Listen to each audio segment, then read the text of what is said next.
you gon' do? Better run for shelter, cause it's all about the you. Giving straight pressure, that ain't nothing brand new.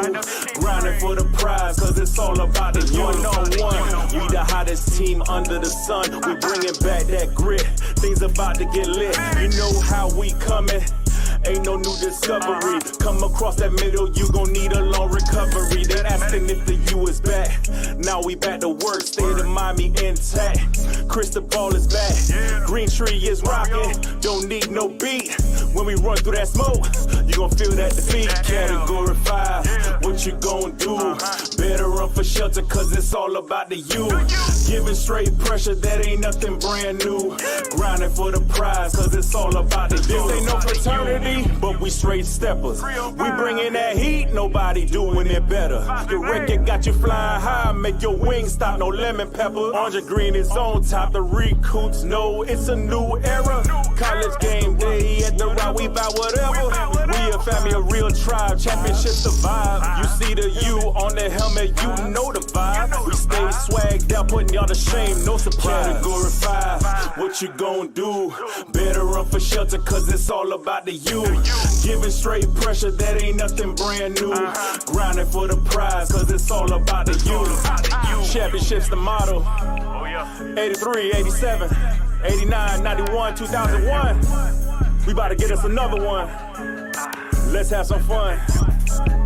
Let's go. We bleed this orange and green. You already know. Don't get this confused. We working. Go run for shelter, cause we coming. It's a cane thing, y'all wouldn't even understand. Yeah. Let's go. Category 5, what you gon' do? Better run for shelter, cause it's all about the you. Giving straight pressure, that ain't nothing brand new. Grinding for the prize, cause it's all about the you. It's all about you, baby. It's all about the you. It's all about the you.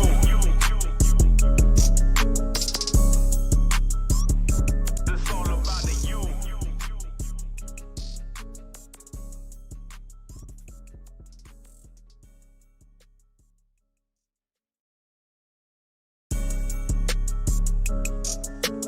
Winning lottery numbers coming up. CANES over here. Hey, we got some CANES over here. Category 5, what you gon' do? Better run for shelter, cause it's all about the you. Giving straight pressure, that ain't nothing brand new. Grinding for the prize, cause it's all about the you. One-on-one, we the hottest team under the sun. We bringing back that grit, things about to get lit. You know how we coming. Ain't no new discovery. Come across that middle, you gon' need a long recovery. They asking if the U is back. Now we back to work, state of Miami intact. Crystal ball is back. Green tree is rocking. Don't need no beat. When we run through that smoke, you gon' feel that defeat. Category 5, what you gon' do?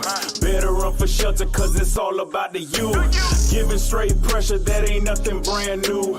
Grinding for the prize, cause it's all about the you. This ain't no fraternity, but we straight steppers. We bringing that heat, nobody doing it better. Your record got you flying high, make your wings stop, no lemon pepper. Orange and green is on top, the recruits know it's a new era. College game day, at the route we buy whatever. We a family, a real tribe, championship survive. You see the U on the helmet, you know the vibe. We stay swagged out, putting y'all to shame, no surprise. Category 5, what you gon' do? Better run for shelter, cause it's all about the you. Giving straight pressure, that ain't nothing brand new. Grinding for the prize, cause it's all about the you. Championships the motto. 83, 87, 89, 91, 2001. We about to get us another one.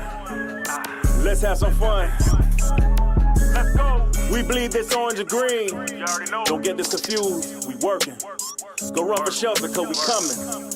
It's a cane thing, y'all wouldn't even understand. Yeah. Let's go. Category 5, what you gon' do? Better run for shelter, cause it's all about the you. Giving straight pressure, that ain't nothing brand new. Grinding for the prize, cause it's all about the you. It's all about you, baby. It's all about the you. It's all about the you.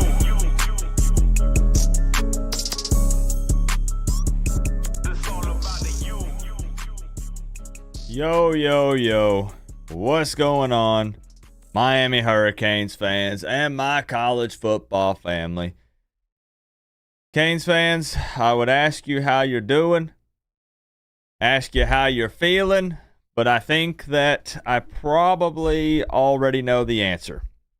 You're feeling about the same as I am right now on this Sunday night. Disappointed, to say the least. That is a bit of an understatement. We are going to get into it tonight. I want to give some brutally honest thoughts, but I want to be real about it. It's not all bad, right? There are some positive takeaways. There are plenty of negative takeaways, and I want to see you guys bring your opinions. I mean it when I say do not worry about what anybody else is saying about your opinion in here. You are allowed to have your opinion, whether people agree or disagree with it. So type away, man. Type away. And let's maybe a little bit of a vent sesh for some of us. But there are also some that are more positive than negative about this whole thing. And that's okay. That's okay. We're going to talk about it. Good to see everybody jumping in here tonight, late on a Sunday. As I said, I do appreciate y'all. I'm just going to get straight into it. I'm going to get straight into it. I know I talked about it some in my walking and venting, but I also like talking about this live so we can kind of be one-on-one and we can actually interact and go back and forth over it. 10-2. 10-2. It's, the kind of season that we had hoped for when it comes purely to wins and losses. Not talking about the details here at the moment, just talking about 10 wins, a double-digit win season. But as I said, of course, the context does matter, and what really makes this sting is the fact that Miami didn't finish strong. As a fan, you would like to see some momentum as you exit the regular season. Now, we're obviously not forgetting here that there is a slim chance that Miami makes it into the college football playoffs. So we are going to talk about that tonight. I understand there's going to be a lot of opposing teams fans that are going to come in here and laugh. I'm not predicting that Miami is going to get into the playoffs, but there is an actual chance. It is not 0% chance that it happens. It could happen. You needed Texas to beat A&M. They did just that. You need SMU to beat Clemson in the ACC championship game. And then you need to pray to the CFP committee. You need to pray, or we need to find someone inside there that is willing to take some money to put in a word for the Canes. But it's not impossible. It's not impossible. And we'll take a look at a potential projected bracket that might include Miami going to the CFP and where they fall. But I want to talk a little bit longer, a little bit more in depth about the season here. I think what sucks the most about it, because 10-2 looks great on paper, given that you go 5-7, 7-5, you end at 10-2. It sucks to go out losing 2 of your last 3 games. And you're going to see some things pop up that reflect that show how much that sucks, because even teams that have less wins overall in their season are happier right now exiting the season because they feel like they have some positive momentum.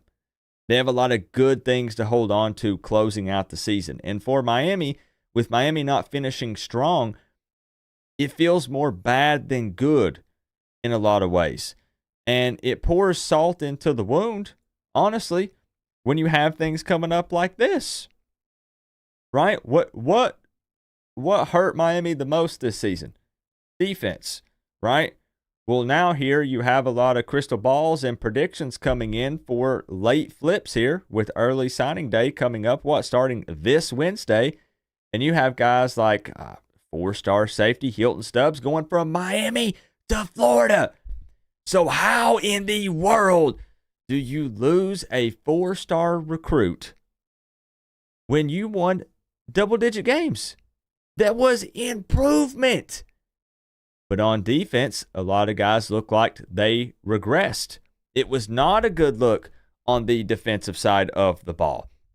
Now, this is not the end of the world, because we say, hey, one thing Mario has continued to do well is recruit well. So I personally am not in panic mode. I'm not in panic mode, but recruiting probably does take a hit if we're being honest. There's going to be guys on the defensive side of the ball that are going to flip, and it's for several reasons.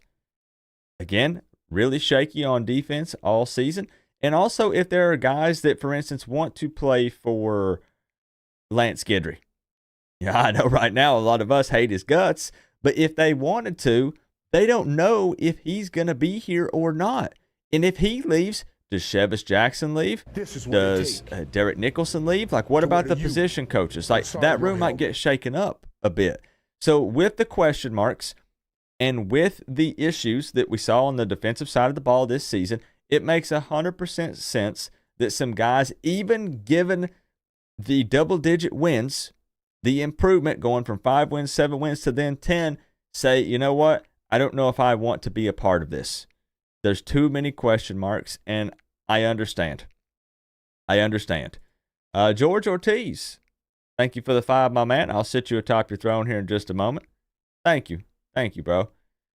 So you guys have already seen it, right? The prediction with Hilton Stubbs, safety. Also, it's not like it's breaking news. Y'all have probably seen it at this point. Crystal ball for Gavin Nix, the 4-star linebacker from IMG.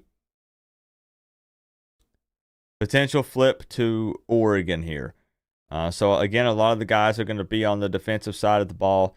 Not surprised. I've heard there's another guy possibly, not going to come in here and say it. I know people are saying an enormous amount of money is being spent, but sometimes even with a little bit less money, because we know Miami can match the money, but let's say they want to spend a little less on it, that can be okay if you're winning a lot of football games. So again, you would like to think that Miami still has a strong argument there in that department. But for a lot of people, it doesn't feel that way with not ending the season on a high note, at least the regular season, unless something crazy happens and they end up in the playoffs and they try to make some noise. Again, not going to predict that right now. But just saying, it's not necessarily out of the cards defensively. They're not going to. That is not up for debate. Defensively, it's going to continue to be more of the same, and it is what it is. So I do want to ask you guys for your honest feedback and opinions here. Do you view this season as a failure at 10-2? Yes or no?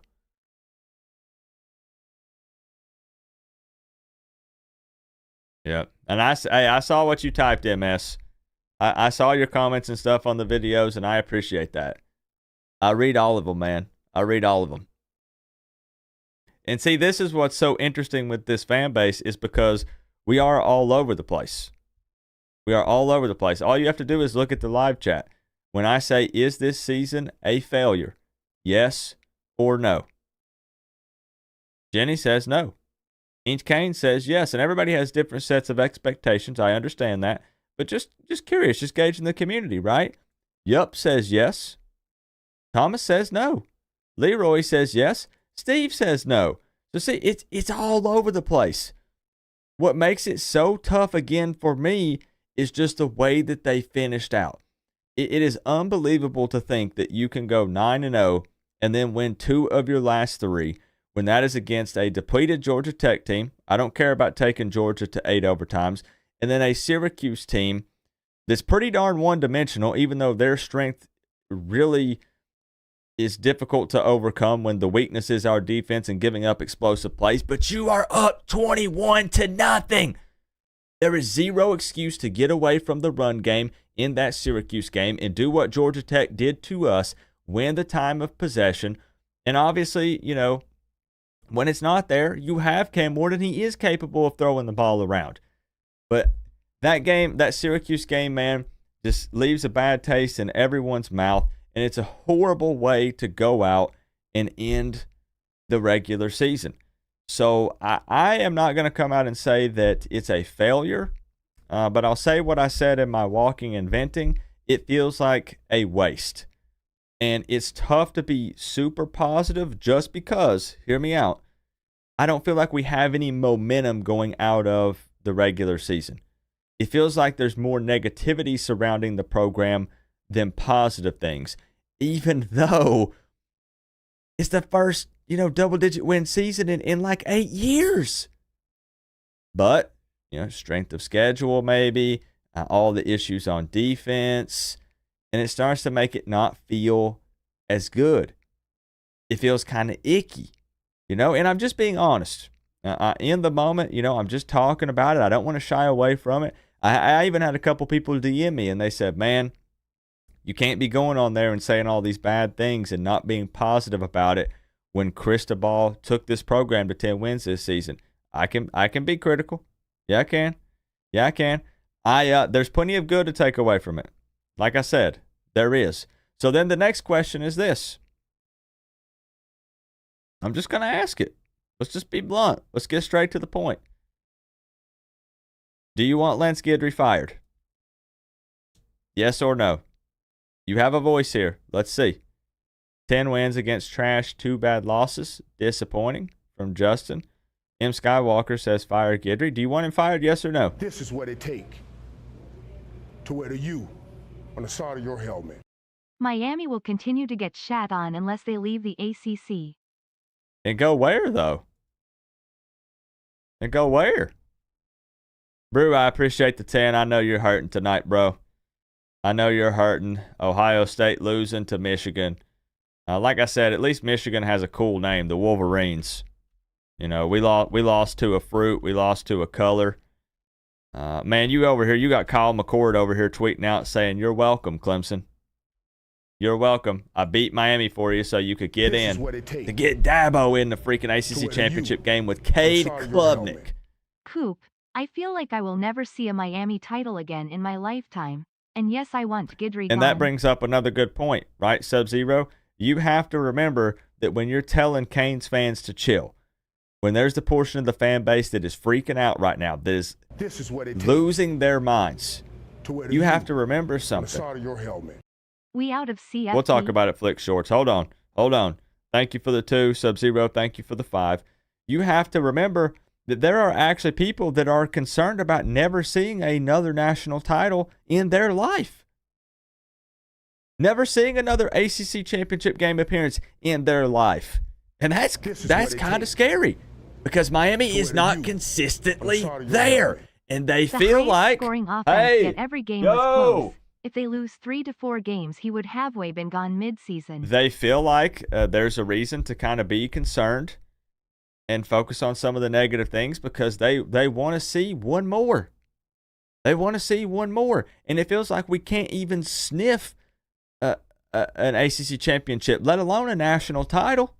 So, of course, it's frustrating. The people that say, you know what, as bad as the defense was, we had a quarterback that threw for over 4,000 yards and almost 40 touchdowns this season, and then it was in the Heisman talks for the majority of the season. And it makes it feel like a bit of a waste. So I understand both arguments. Both sides have some points that they're making that I can agree with. Marco Salado, thank you very much for the 5. The highest scoring offense yet every game was close. If they lose 3 to 4 games, he would have been gone mid-season. Oh, you're talking about Guidry. Yeah, let's get to the Guidry talk. Let's get to the Guidry talk. On the side of your helmet. You go to the Big Ten or SEC. If you want those big-time recruits. No one wants to play in the ACC, especially if they are getting recruited to the SEC or Big Ten. Brew, thank you for the double 10. My man. Appreciate you. What do you think if you had to play Tennessee? We're going to talk about that projected bracket here in a second. What do you think if you had to play Tennessee in Knoxville after what you saw against Michigan? Yeah, we can't have an offense and defense at the same time. As a Canes fan, it seems like a silly argument, but it always feels like it's one or the other. I agree with the guy that said he would take a 6 or 7, 10 out of 10 offense and pair it with like a 6 or 7 out of 10 defense as opposed to 9 out of 10 offense and a 2 out of 10 defense. Good grief, man. It's just infuriating. Flick Shorts again, thank you for the 2. I'm all over the place, but I'll hit on the high points and then like we'll reel it back in. Because everybody keeps saying, are the rumors true? Is there an actual shot that Miami could still get in the CFP? I think it's a relatively slim chance. But it's not necessarily impossible. This is a projected, prediction here for the bracket, assuming that several things happen here, right? Just like we talked about SMU beating Clemson in the ACC championship game. It's not a guarantee, but the big question mark here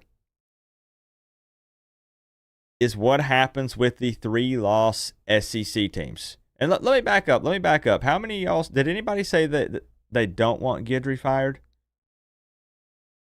Okay, yes. DP Buck says today. Some people are going to say yesterday. Miami Life says no. MS says probably. Steve wants to see one more year. Okay, Lamar, heck yeah. Rock Slayer, yeah. Again, split once again. Some people say yes, some people say no. And it's an overwhelming majority yes for Guidry. But that's always like the solution, right? Move on from somebody. I feel like what Guidry did. Let me say this. Hold up. Tell me if I'm wrong. The problem is I am one of the people that's been screaming that I would like to see some consistency with the coaching staff. Instead of this whole coaching carousel every single season, like I get tired of bringing in new faces and a fresh start. Like, get some guys in here, keep them for at least like 3 years, and let's see what we got. Because then it starts to shake up recruiting because guys get, they build relationships with some of these coaches, and then they're in, they're out, they're bouncing around all over the place. But I will say this. Lance Guidry did some things this season that I feel like are unforgivable. This is what it takes. Things that I can't really look past. It hurts me to say this, Boot Buckeye Nation has spoken, and we believe that game was thrown to get the easier path to the title. Really? Is that the overall kind of consensus amongst this is what it takes. Buckeye fans? For real? Interesting. On the side of your helmet. Okay. 2 things. 1. I want Guidry fire per decibel coach. 2.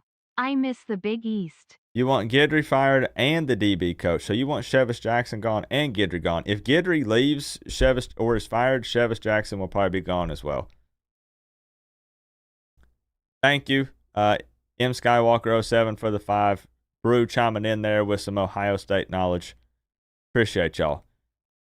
I just feel like the things that he did, right? Everything comes back to Mario Cristobal. So people are saying, Coop, you're not putting any blame on Mario Cristobal. He's the head man. Things go through Mario. I understand. But there were just some boneheaded moves from Guidry. The thing is, if it is the personnel that's holding him back, if there are issues, there are plenty of times that I say it's partially coaching, partially players. The fans still want to see an effort to change some things up, right? Like when you look at the Syracuse game specifically, with all the things that were going on there, Miami fans say, can we at least see an attempt to make a change? Some sort of adjustment here that tries to help things here. And when you consistently don't see that, when it seems like maybe he's a little stubborn, this is what it's hard to forgive it, man. To wear the U on the side of your helmet. They lost their mind if they want to keep Guidry. I guess we also got mediocre fans. We have a culture problem even with the fans. That one kind of hurts. We ballin', boy. That one kind of hurts a little bit. D-Lo 53, thank you for the 5. Culture problem with the fans. Canes Plaza, welcome to the Canes fam. That's why this is such an interesting thing to talk about, because I don't want to shy away from this stuff. Let's just be brutally honest. I got you, D-Lo. Yeah. Let's hash it out. Let's talk about it. C-Dog in the building. Man, I was watching you live reacting to your reaction, by the way. I don't know if you know that. And everybody was in here like, who's this C-Dog guy? Who's this Rec Talk guy? It was crazy, man. It was crazy. Like, it's such an odd feeling, isn't it? To be 10-2 and feel sick to your stomach. I should be happy. This is what Shouldn't I? To where the you. Did I on the side get of your greedy? helmet. Cam sucks overhyped, same as Mario and X overrated. Whoa, Cam sucks? I don't know if I can say Cam sucks. X overrated? Whoa, whoa, pump the brakes. Whoa, whoa, whoa, whoa. Are you talking about Xavier Restrepo? This is what it take to wear the you on the side of your helmet. Fire him today. It cannot get worse than Gidry. It can only go up. Well, I'd like to think that. Right? I'd like to think that, but unfortunately, multiple times in my life with college football, I have said it can't be worse than this. Those words have left my lips many a times, Marco, and I continue to be surprised. What's up, Soggy Supreme? Marco, thank you for the 10. I'll put you up there with Brew. This is what it take. I don't know, man, but I To wear the understand. you I on the side of understand. your helmet. Did he not have a costly fumble in 2 of our loses? Yes, however, is here's the what it thing. takes. Yo, we gotta To wear hold you on. on Hold the side on. of We your have to. Yes, that is what is being chirped around. If Osu gets TN, it will be a good game, but I believe Osu walks out with a WTN. Offense is mediocre at best. As upset as I am, because Restrepo does not get a pass either. Like, you can be like, man, bro, like, Coop, we know that you're gonna stand up for Xavier Restrepo. You've been very vocal in saying he's one of your favorite players. I get it. It is very unfortunate that he fumbled in the Georgia Tech game and had a very costly fumble that ended up being a scoop and score for Syracuse. Kind of changed the momentum in the game, right? Like, Miami had just got a turnover on defense, the one turnover that they needed. And then Xavier Restrepo fumbles it away. I get it. But for him, man, I just can't. I don't think even in those situations, for him, it does not erase the great things he's done at Miami. He's broken multiple records. He has been the security blanket for multiple quarterbacks. He had over almost 150 yards in that Syracuse game still. I just can't take away from the great things that he has done. Does he get a pass for those fumbles? Absolutely not. Absolutely not. But there just ain't no way that I could say overrated for that dude. And it's okay to have different opinions, like we say. I cannot say overrated on that dude. No. But everybody can have an opinion. It's fine. Brew with the 5 as well. That's what's being chirped around. If they get Tennessee, it'd be a good game. Do you think Ohio State beats Tennessee? Okay. They got a young quarterback. All right. Marco, let me sit you up there. We'll keep talking here. This is what it take. I knew this To stream wear was you going to be like this, on the man. side of your helmet. All for what? How many ACC or CFP titles? Stat pad.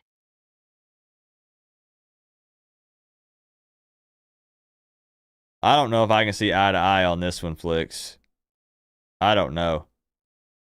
Are we really gonna call X overrated, or are we heated in the moment?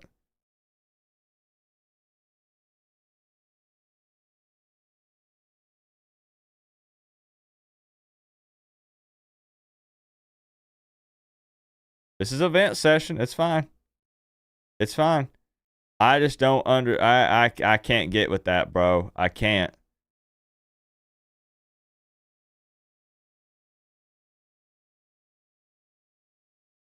If we make it in the playoffs, do you really think we will compete with our defense? Of course not.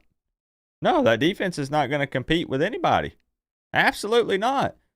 But would I still like a shot? Sure. I don't want Miami Hurricanes football to be over. If I'm going to play in a bowl game, I don't want it to be playing in a pointless bowl game that everybody opts out of. In today's times, even though I don't think the defense can hang with anybody, they can't. They have literally proven that they can't. To wear the you on the side of your helmet. Well, not overhyped, but crumbles in those 2 loses. This is what I want, is for people to voice their opinion, no matter what it is. Don't back down from it. Don't worry about if people get upset and mad. It's fine. Thank you, Flicks, for the 2. Thank you. This is what it take. We're going to look at this bracket. Hold on. Your helmet. I have no care for the we improved talk. Lack killer instinct. The D is soft besides the other issues. Who owns that? 7 out of position on TD called back. Trying to strip ball on first TD. Whether zone or man, they line up like schoolyard ball. Tucci, thank you very much for the 5. We continue to see the defense being confused. Even when you go back and look at the Wake game, which was one of their better games against an inferior opponent, go back and watch the clips. There were so many times where Wake Forest would line up, and we had guys pointing and yelling and screaming, and nobody moving, nobody shifting around, just lost. And no matter who you want to point the finger at, if they're not grasping, if you want to say it's the players, then Guidry has to understand that, I think, and be able to adjust accordingly. Does he not? You think we would be optimistic as we had Cam 2 years. That's true, yes. Yeah, because then you could say, well, we know the offense is probably going to be just as high-powered next year. Let's try to put a Band-Aid on this defense and make it a little better, and maybe then you can push for ACC championship game. But the reality is he's gone. And there's a huge question mark there, you know? Thank you, Tucci, for the 5. Flick Shorts for the 2. So I actually think... Damn, I said I'm not going to sugarcoat anything. Man, I think Lance Guidry has to go. I think it's still a combination of 2. Jaden Harris, I'm sorry, man, but I cannot hype that dude up. I can't believe I'm saying this, but I'm glad Kiko's going to be gone. But I don't know. I don't know if Lance Guidry stays, man. I just don't know. I feel like there's no way that Mario Cristobal can be in the same room with Lance Guidry after everything that has happened this season with all the big numbers that were put up offensively, even if it's because of Cam Ward kind of being the catalyst there, like the X factor, the game changer. How can you walk in the same and sit in the same room with this guy and be like, look at all the shortcomings on defense? DJ Lagway to Miami? Loudly crying, rolling on the floor, laughing, open hands, eyes. I don't know, man. They're going to shower him and give him the world. They're going to give that guy everything he wants.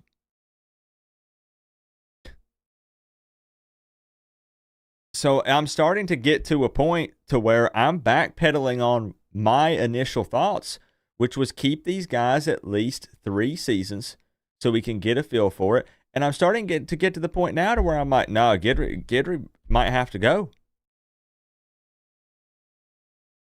Like, have I gone insane? This is what it takes. Am I overreacting? To wear the U on the side of your helmet.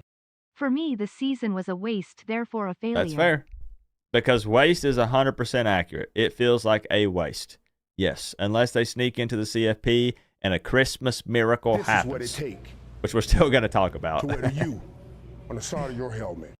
Deo's Miami go after a portal QB like Miller Moss. I mean, you never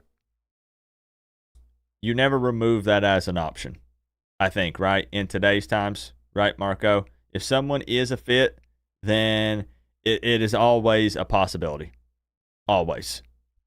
So I would not count it out. I like Emory Williams. I don't know that you would see... This is what it takes. Everybody's a fan of Luke Nickel. Love the dude. Don't think he would start year 1. But Sebastian Edwards, thank you for the 2. This is what it takes. First ever super chat. Appreciate you. To wear the U on the side of your helmet. If I am Mario, I am going after Air Nolan from OSU. He will be in the transfer portal. It's hard to say when people are like, who's going to be the quarterback? I mean, we just don't know because we don't know what the portal options are going to be. Yeah, and we got to see guys putting pen to paper with some guys that are coming in with the recruiting, like, you know. And see, when we say Emory is definitely not the guy, I'm not putting you on the spot, but I'm just asking, why is Emory definitely not the guy? This is what it takes. To wear the U on the side like, I just want to know. Let's not go after transfer QB. I don't want an FSU season for Miami. Well, we definitely don't want a doo-doo DJ This is what situation, it take right? to wear the U. on the Thank you, side of M. your helmet. Skywalker. This is da thing. Would you want stats or chips title? I want championships. I want championships. Thank you, Flicks. Tell me why for sure Emery's not the guy. We're getting ahead of ourselves. He doesn't have playmaker factor? This is what it take to wear the U on the side of your helmet. Gidry see ya. Uneasy is the head that wears the $8 million crown. Still lack discipline, etc. I have issue with OC as well. Cam and X masked a lot. Yeah. Those close games should never have been, and this offense was stagnant when we needed it the most. Yeah, they don't get a pass, right, Tucci? I bet. Hey, look, listen, I understand 10-2, but Mario don't get a pass. Dawson don't get a pass. Gidry obviously doesn't get a pass. Everybody's calling for that man's head. Nobody gets a pass because, again, you're right. We had the whole argument last year. Is it Dawson or is he handcuffed by TVD? TVD leaves. Cam Ward comes in. We don't really know because we know that Cam Ward is a pretty darn good quarterback. I don't think anybody can argue against that.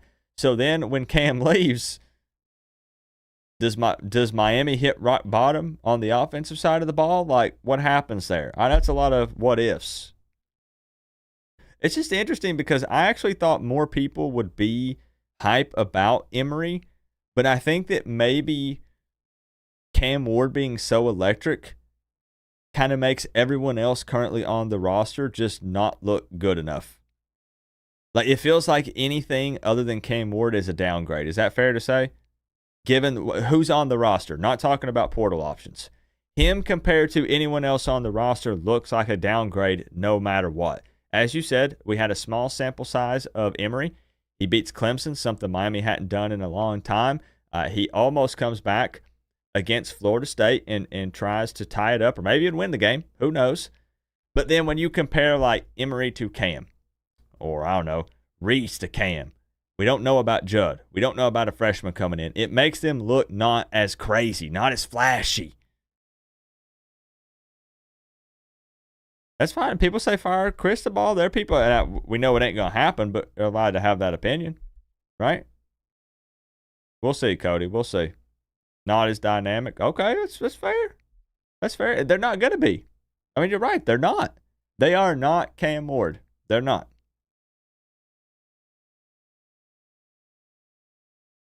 The offensive scheme was opened up by having Ward. Emery will limit the offense. Okay, that could be a fair take. That could be a fair take.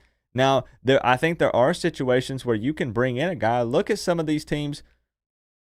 Are there some top teams that have a quarterback that maybe is more of a game manager versus game changer? Just an honest question, like I'm just asking. Like, we looked at, I don't know. Man, it's so tough, though, to argue this. Like, if you look at,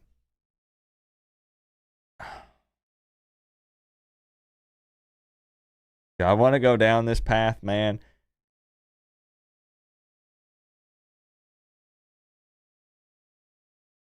I don't think I do. Y'all told me natty or bust? Nah, bro. Well, some might have. Some might have. I just wanted to sniff a conference championship appearance. Don't get you started on Van Dyke. I won't.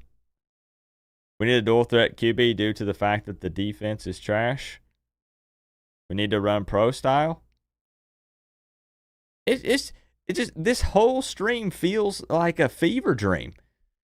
And I mean this because, like, I agree with a lot of you in saying that 10-2 does not feel good. It feels like a waste. It feels like a failure in many ways. But it feels so odd to think that typically I would be celebrating this situation of a 10-2 season. But as I said, I'm not.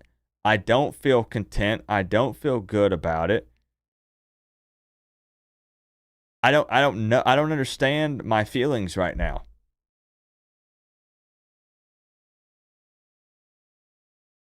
My expectations were 10-2, and I think that I shifted them as I started seeing the big numbers offensively and seeing just how this season has played out just as a whole. Like, I'm talking the whole college football world. All these teams not being the big dogs anymore that were. ACC wide freaking open.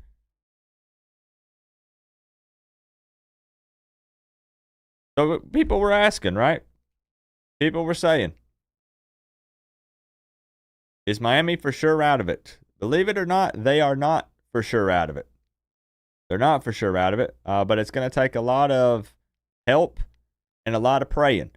Miami has an opportunity, right, to be in the driver's seat, to take control. And what'd they do? They shit the bed, like we've talked about.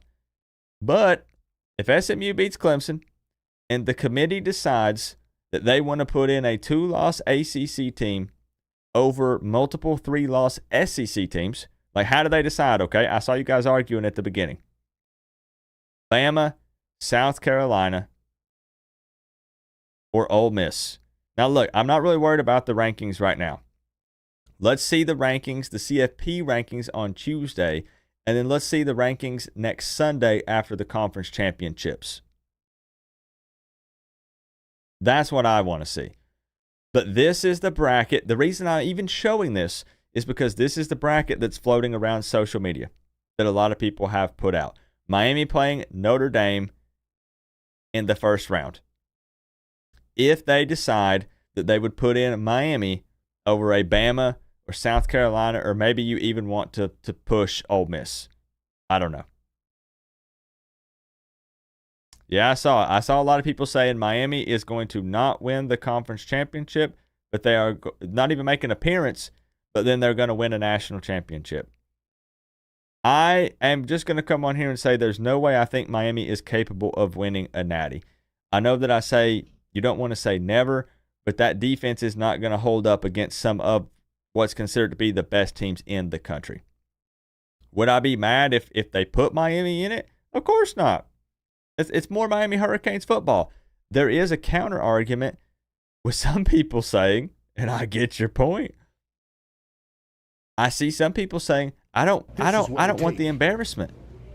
I don't want to trot this defense out on the field again. So Catholics versus convicts 2.0. And put it on national TV so people can point and laugh. And it could actually, bro, can you just be honest? I've been 100% honest this entire time. I don't know what else you want me to say. What do you want me to say? Am I just not saying what you want me to hear? I'm confused.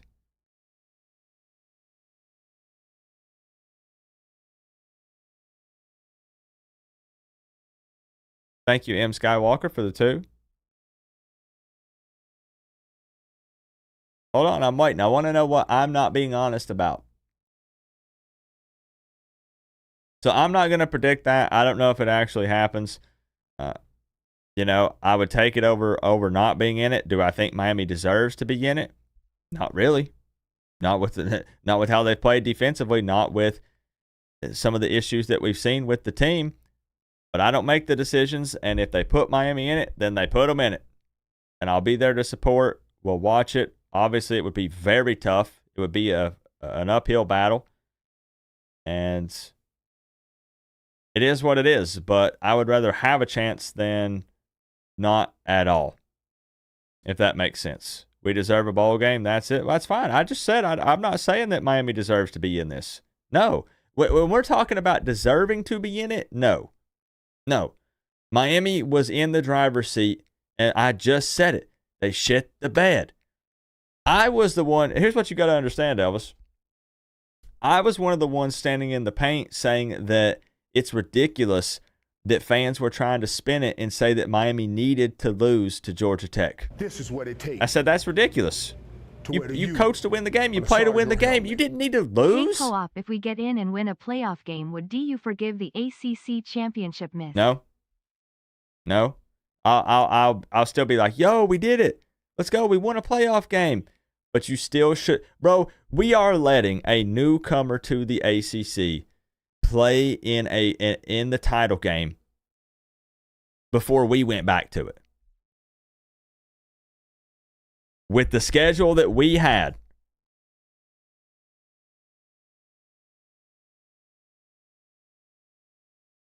No. Miami should be in the ACC title game. We're gonna sit here and watch.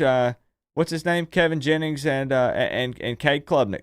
This is what it takes to wear the U on the side of your helmet.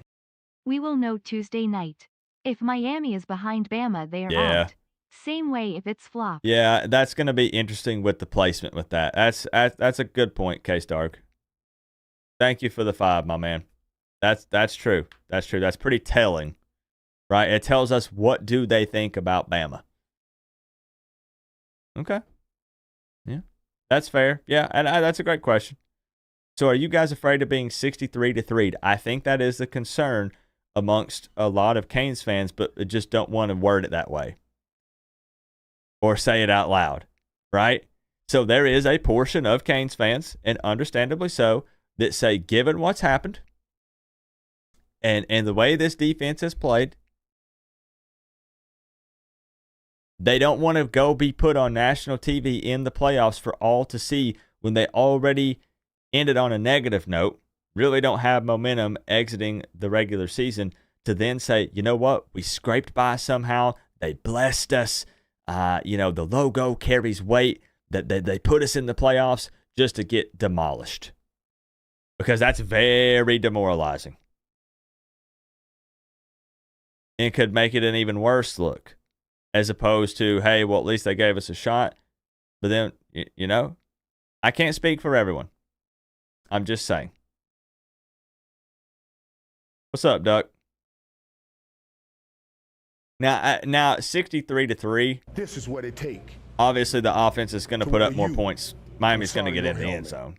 You can't be afraid to do that. But I Y'all understand need the to be in analogy playoffs he's making. To gain that experience for the younger guys on the I'm saying roster. I understand the analogy Nick is making. And he's right in saying that there are some fans that feel that way because I've read the tweets today. There's a portion of the fan base that is concerned about getting embarrassed in the playoffs if they do let Miami in. That's all I'm saying. Yeah, and I mean, right, like if you're in the playoffs, you're not going to see those opt-outs and stuff, If we go to just some Bad Boy Mowers Bowl or whatever this gets us, it's going to be a ton of opt-outs, and it's just, nobody's really going to care, This is what it takes to wear the U on the side of your helmet. Alabama shouldn't be in the playoffs over Miami. Okay, Marco, so this is what people are asking then. K-Stark says, tell us what you think. Who deserves to be in if it's Bama, South Carolina, and Miami? Okay, well, good question then. Good question. Let's take a look at Bama. Here.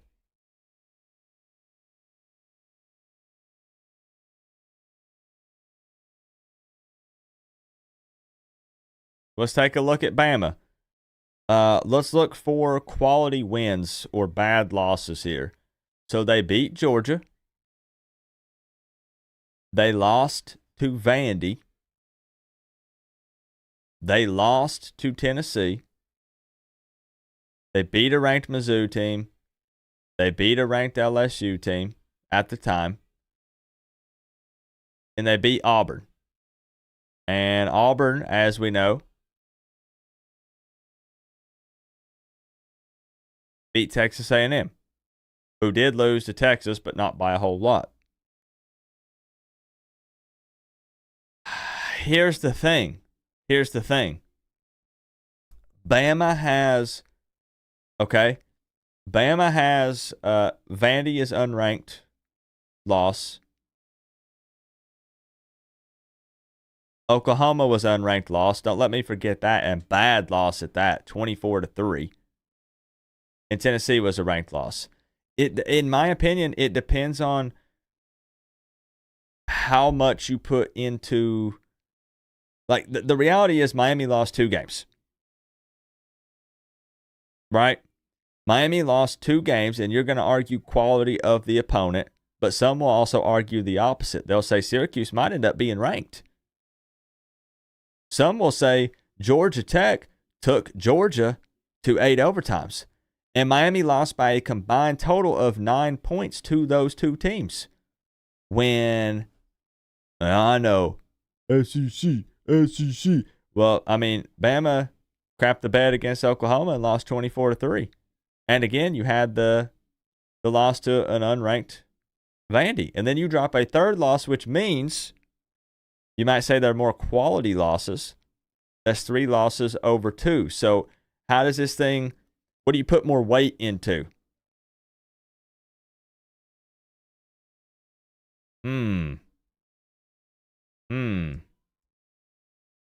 I wish they'd just let them all play. I wish they would take Bama and South Carolina. South Carolina kind of went on a run late. Like, they ended the season strong as opposed to it kind of starting to not look so good. It's a money grab. And now here's the thing. I agree with what some people have said. Money absolutely does play a part a bit. It has to. They want TV ratings. Now, is that enough that they can say, you know what? Well, let's just put Miami in for the ratings. Miami versus Notre Dame matchup in round 1 would do numbers. It would. And if they're at a crossroads where they have to say, we have to decide who's better, Bama, South Carolina, Ole Miss, looking at it, is it easier to put in a 2-loss Miami and say, look at that high-powered offense, even given the issues on defense, they can put points on anyone. They lost by a combined 9 points in their 2 losses to a potential ranked Syracuse. It's going to be close. And again, Georgia Tech team that hung with some teams and then took Georgia to 8 overtimes. And Georgia is playing in the SEC championship, right? Am I right or am I wrong? So I don't know, man. I don't know. Miami would be considered the top team in the state of Florida. They beat Florida State. They beat Florida. They beat some other Florida teams, USF. They have better records than the others. And we really have to see how these conference championships play out. Right? Like, FAMU, that's right. We have to see how these conference championships play out because it could potentially change a few things. What do you guys think? Be honest. Who do you think then should be in there? Miami or Alabama? Because their records are going to remain the same. Who do you think should be in there, Miami or Bama? If it was picking between the two of them. I'm just saying now. I'm being delusional? You told me to... What do you mean? Delusional how? I'm not... Listen, bro. The man asked me who should be in, Miami or Bama. I'm just giving you a comparison of what both sides have done or not done. That's all I'm saying. I'm giving you a direct comparison between the two. Can you put in? Are the Bama wins enough? Do they carry enough weight with the wins that they got to put them in with them having one additional loss to put them in over Miami? I'm just asking.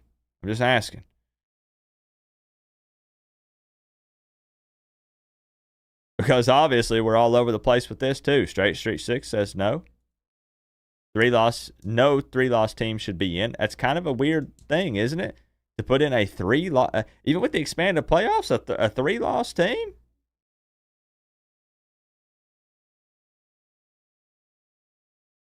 Bama's strength of schedule is 12th. Miami's is 55.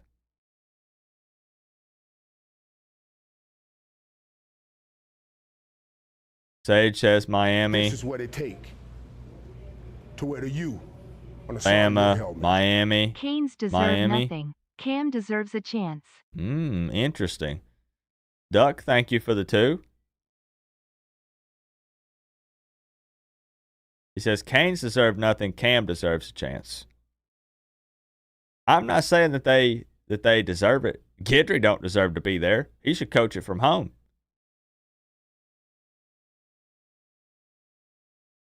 You could rant about Bama all night. Like, are y'all Bama fans? That's fine if you are.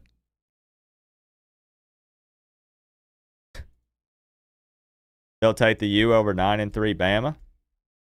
So hey, look, you guys are going to say no. I'm talking to myself here. Do they not put Bama in because it's easier since they have 3 losses and there was all the controversy and backlash last year just for them to turn around and lose and try to give Saban one last shot? It's kind of easy to just not put them in.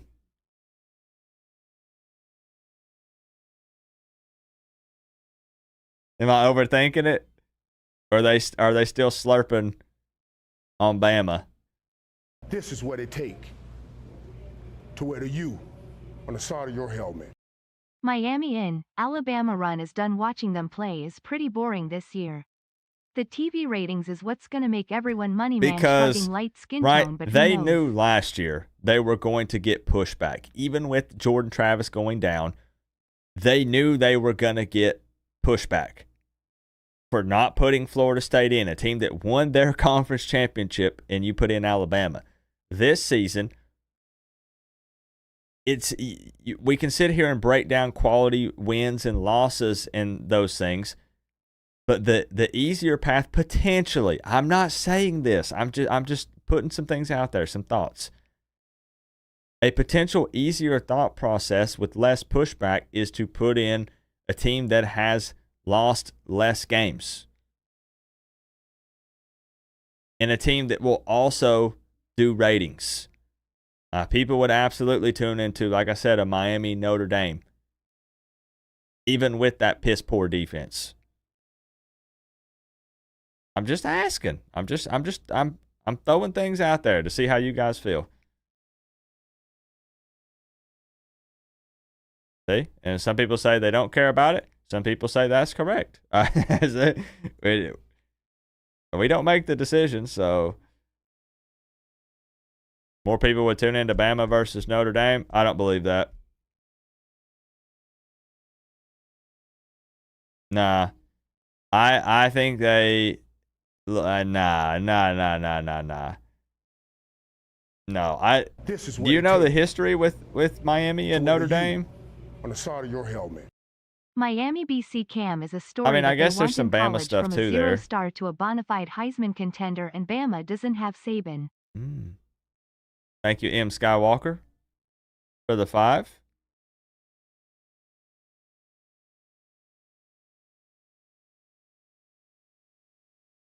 The country has Bama fatigue. That's kind of an interesting way to put it. I feel you, Winston. That's got to be tough, bro. Prayers up. The history is so old, bro.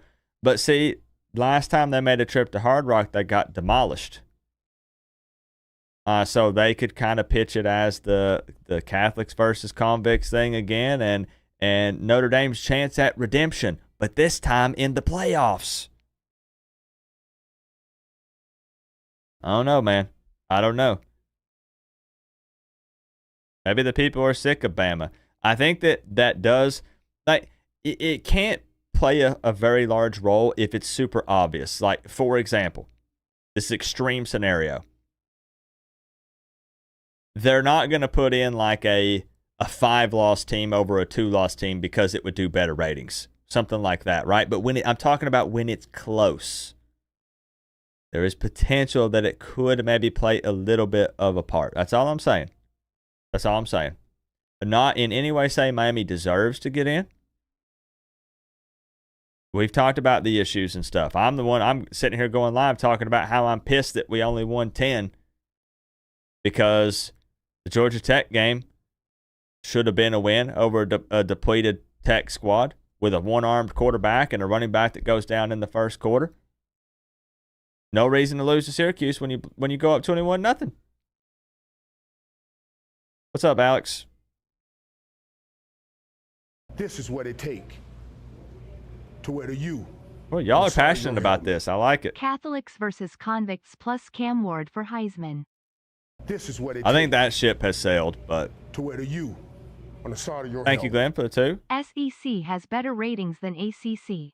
Therefore, more people would watch Bama, Notre Dame. I don't know. I'm kind of agreeing with people that I think there's a large portion of college football fans that are sick of Bama. I don't know.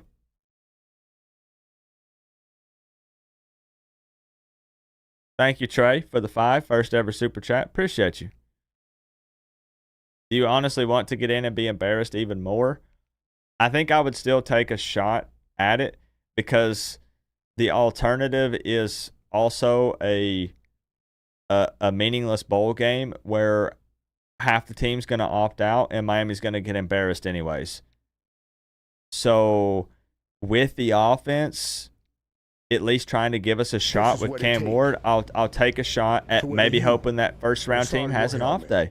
Co-op, going back to the decision to not put FSU in, the question I think they'll ask is simply this: who is the better team, Bama or Miami? Who do you think, Bahama? This is what it take to wear the Who do U you think?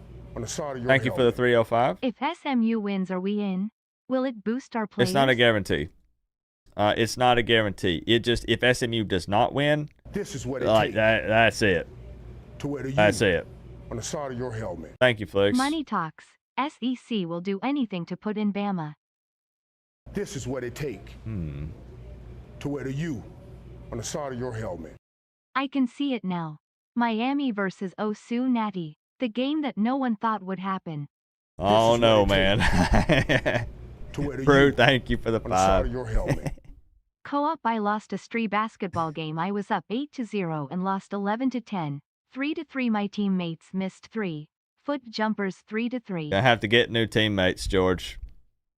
Dang, bro. Gonna have to get new teammates. This is what Up it take 8-0. Sounds like Miami blowing a To wear lead, you. doesn't it? on the side of your helmet. When does all of this last bracket come out? So you're gonna have the CFP rankings release on Tuesday. That's gonna happen. And then the conference championships will play out this weekend. And then the rankings after that will come out on Sunday instead of Tuesday. So this week, Tuesday, conference championships, and then Sunday will be the new ones. Milrow is a joke.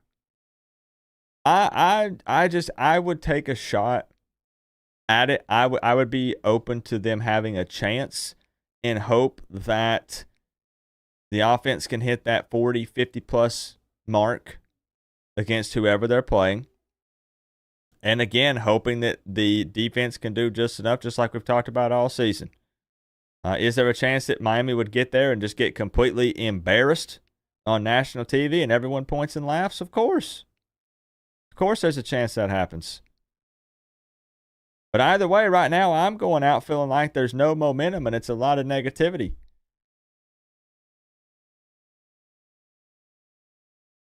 And again, the bowl game's going to be opt-outs, and it's an opportunity to play some young guys, but they're probably getting smashed in it.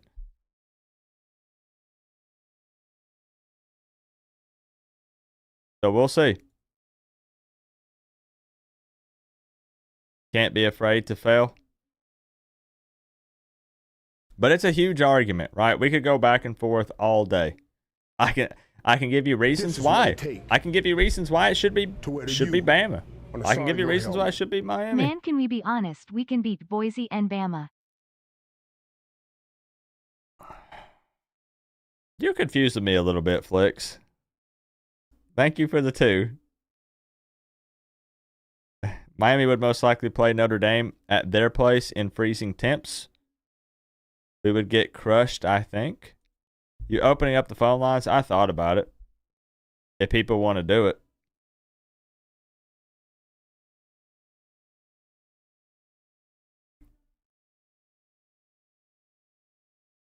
Still want Dawson gone? This is I what get it it. take to wear the U on the side of your helmet. I will say you're my fav YouTuber and I'm a volume fan. I appreciate you, Trey. We're just trying to have fun, man. We're just trying to have fun. Thank you, bro.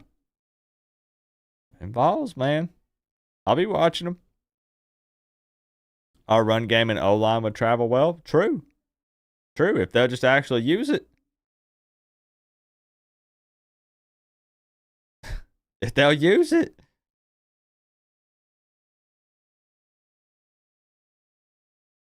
I would take getting to watch more Canes football, even with all of the issues and the heartburn and heart problems they've given me.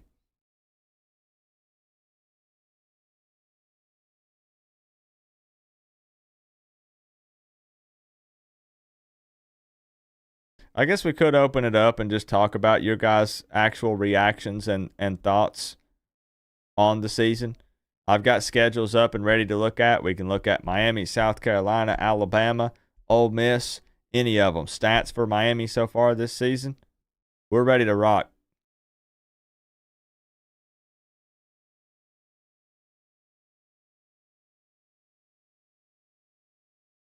You think Miami shuts down Genty?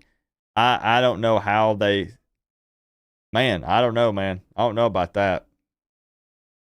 It would be the same thing it's been the entire season. Miami would just have to find a way to outscore whoever they play.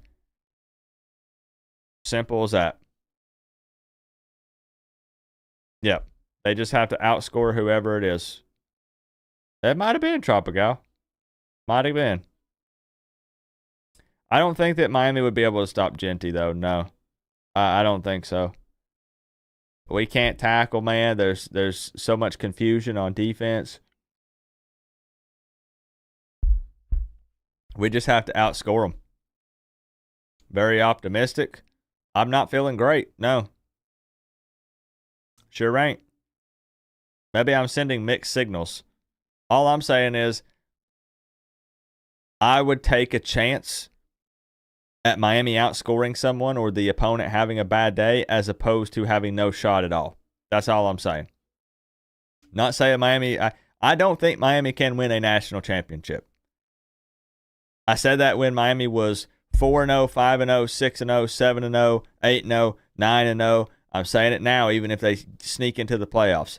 I do not think this team can win a national championship.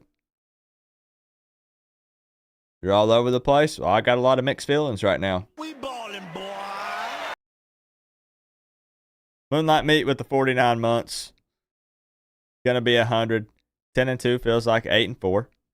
Cherry on top will be getting left out for Bama and being exactly where Florida State was last year. Outside, looking in. Appreciate you, Moonlight Meat. Yeah, no, I'm not saying, again, all I'm saying is I would take getting to see more Miami football and a chance that maybe they upset somebody. I don't think I would predict them to beat any team in the playoffs. Not like officially. Not like in the preview video. Like I don't think that I could sit here and pick Miami to win them. It doesn't mean I don't want to see them play them.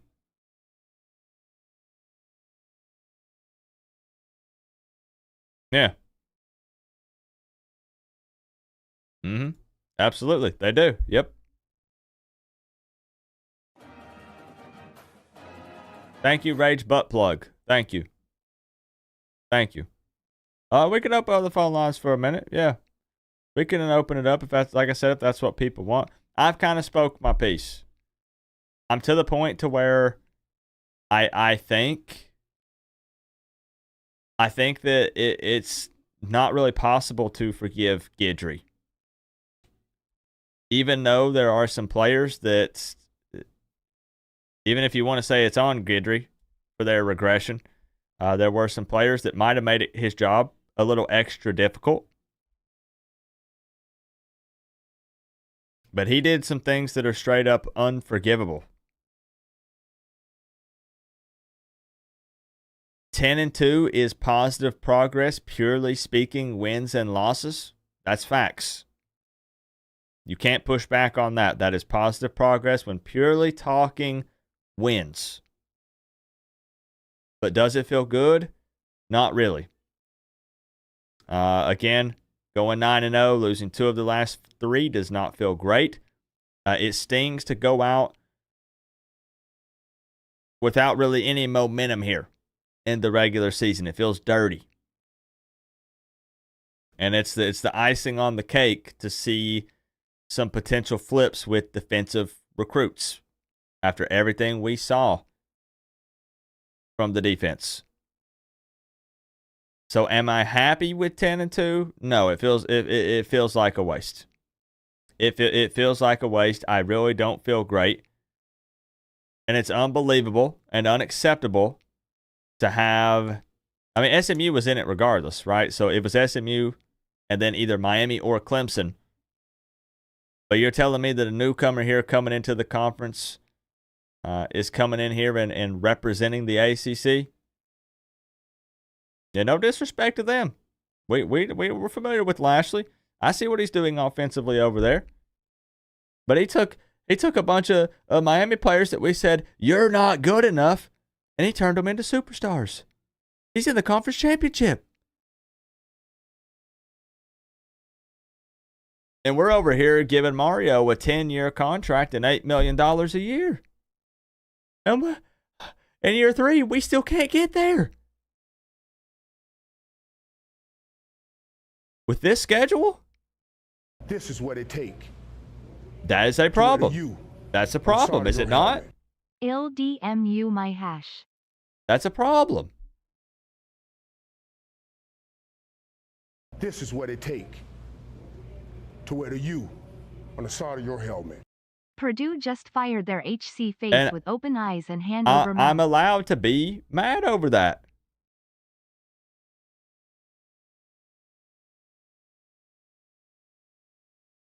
Yeah. That's ridiculous.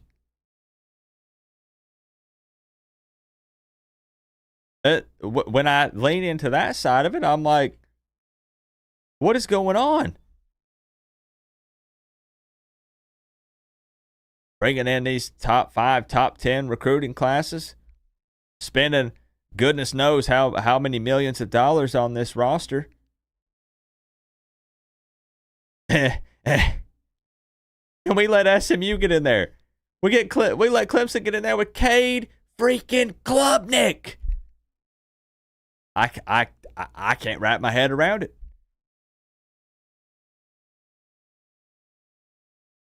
How did we let this happen? How did this coaching staff let this happen?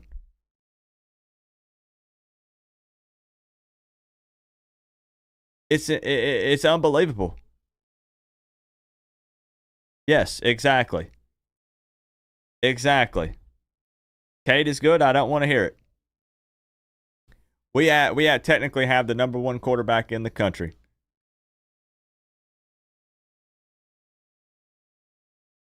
What's up, doo-doo?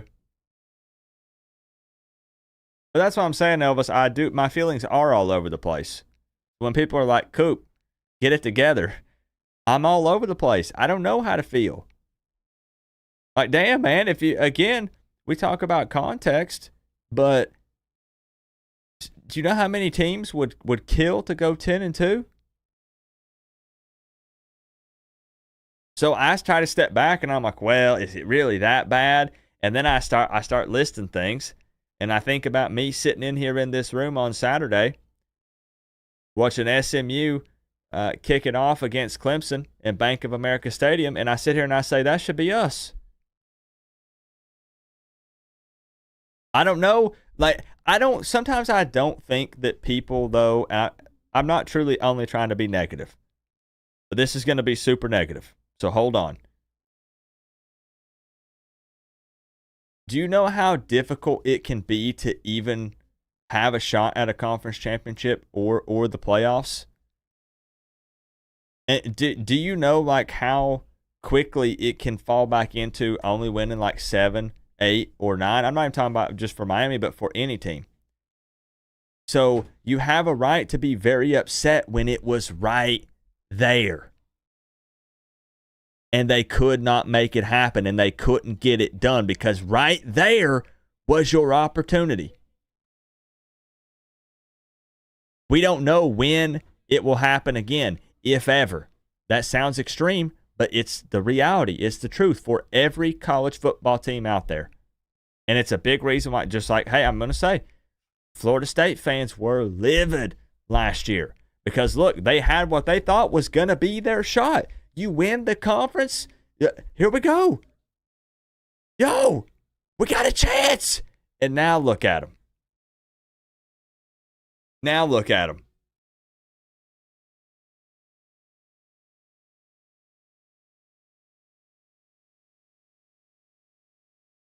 You don't know what the future holds.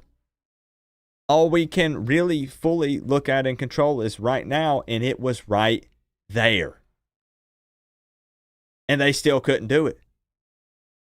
That eats me up, man. I'm going off 2 hours of sleep, and I just laid there in bed and I was just like, it was literally there. I know the defense sucks ass. I get it, but it was right there. You lost by a combined 9 points to Syracuse and Georgia Tech. You were potentially one drive away from winning those games, being 12-0, and being in the ACC championship this weekend.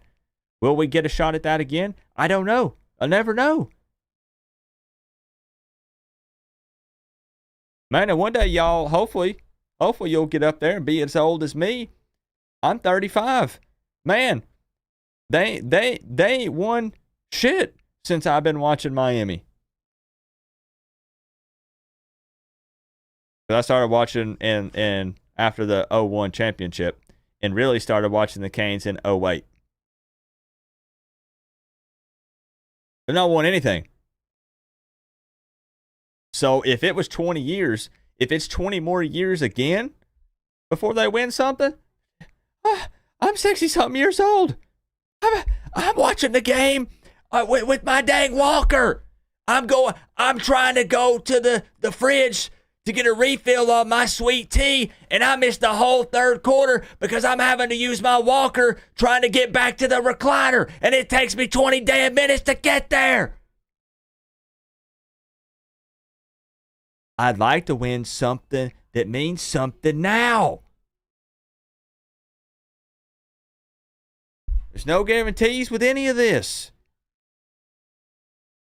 And when you're paying a quarterback millions and millions of dollars and the entire country's talking about him and they're saying what I would give for a Cam Ward. Y'all got him. We messed up. We took trash ass doo-doo DJ. Man, we'd trade him every day for Cam Ward. And the defense blows it. Dawson doesn't know how to keep running the ball against a team that has the worst run defense in the ACC. I'm at a loss for words. This is what it takes to wear the U on the side of your helmet. Interestingly, this is what Mario did in Oregon, right? Great recruiter, average in-game coach, 10 wins, good bowl games, but just not enough to win natties. Mario is who we thought he was. Mario has to have the greatest pair of coordinators on planet Earth. Because you are right. Great recruiter. Going to bring the talent in. But what I hate, Bahama, is we really do need to see how this recruiting class plays out. I think it'll still be top 10. But the one thing Mario always has is recruiting. And it's so weird to see big, blue chip guys potentially flipping after what would be his best season at Miami. Because, again, that's why it hurts so much that it feels like Miami's going out on a negative note. Not with positive momentum. And Miami needs that. They need it, man. And it does worry me a little bit. I don't know. I still don't know who that was, Josh.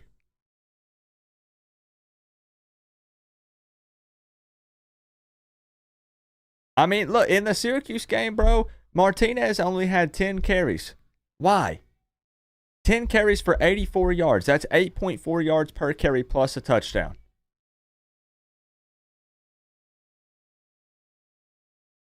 I'm still hung up on the Syracuse game. The Dallas Cowboys of college. Oh gosh.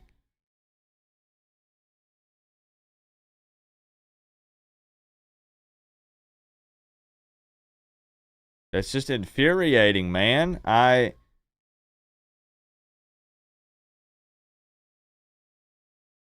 Not so much the record. I mean, I know Florida's dropping the bag, man. Florida's trying to load up. They like Lagway a lot. And that's why I'm saying it's insane to think, man. Look at this. It's crazy to think this is what is really just a mind deaf with this season. Florida's 7-5, Again, I'm not trying to focus on being negative, but amongst like their fan base and everything going on, it feels like they have more positive momentum exiting 2024 than we do. And that's just, I don't, it's weird. Billy Napier? And again, like I said, there are positive takeaways. Don't think I'm just completely ignoring that. I'm not. I'm really frustrated right now. I'm really, really frustrated.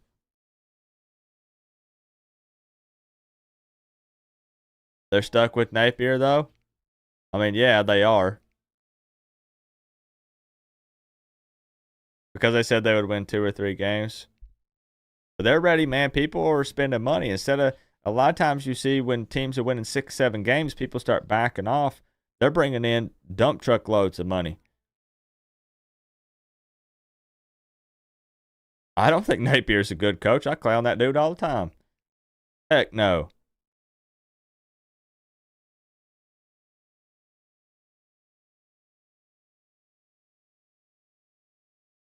So let me ask this then. This is what Let me ask you a question. To wear the U on the side of your helmet. I just went on Google and it says that Guidry is a former DC at Miami now as well, that he single-handedly lost 2 games for Miami. Good grief. I got to laugh to stop myself from crying. Thank you, M. Skywalker.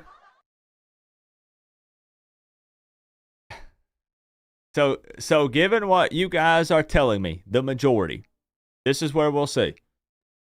I said that I don't think that Miami deserves, I guess, necessarily to be in the playoffs. Now, if it came down to them or Bama, depends on some things we're talking about.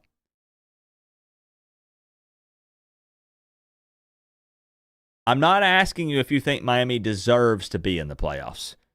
What I'm asking you is if the committee comes out, if they told you they're going to put Miami in, you've got a direct line to somebody, and they say, you know what, the decision has been made, this is next Sunday or whatever, and they say, we're going to put Miami in. Are you happy or mad? And that seems like such a simple question, but it's not, because again, I already talked about the people that don't want Miami to be in there because they feel like it does more harm than good if they just go out in the first round and it's ugly. Are you happy or mad? It seems like such a simple question, but it's not. And I promise you, if you watch the chat, it's going to be a little different than you think. Let's see. I might be wrong. Scared. Okay, maybe I should have said scared. Scared. Okay. Okay, so y'all are happy though. Hey, good to see you, Firefighter Kane. Okay. Happy, but just scared. Okay. All right. Disappointed from doo-doo. Okay, fair. All right. All right. Twitter says they don't want Miami in the playoffs. They're going to need a 70-point game, but let him try. See, that's kind of where I'm at. So, like I said, I'm just saying that I would still take seeing it to see what happens. I would. Hey,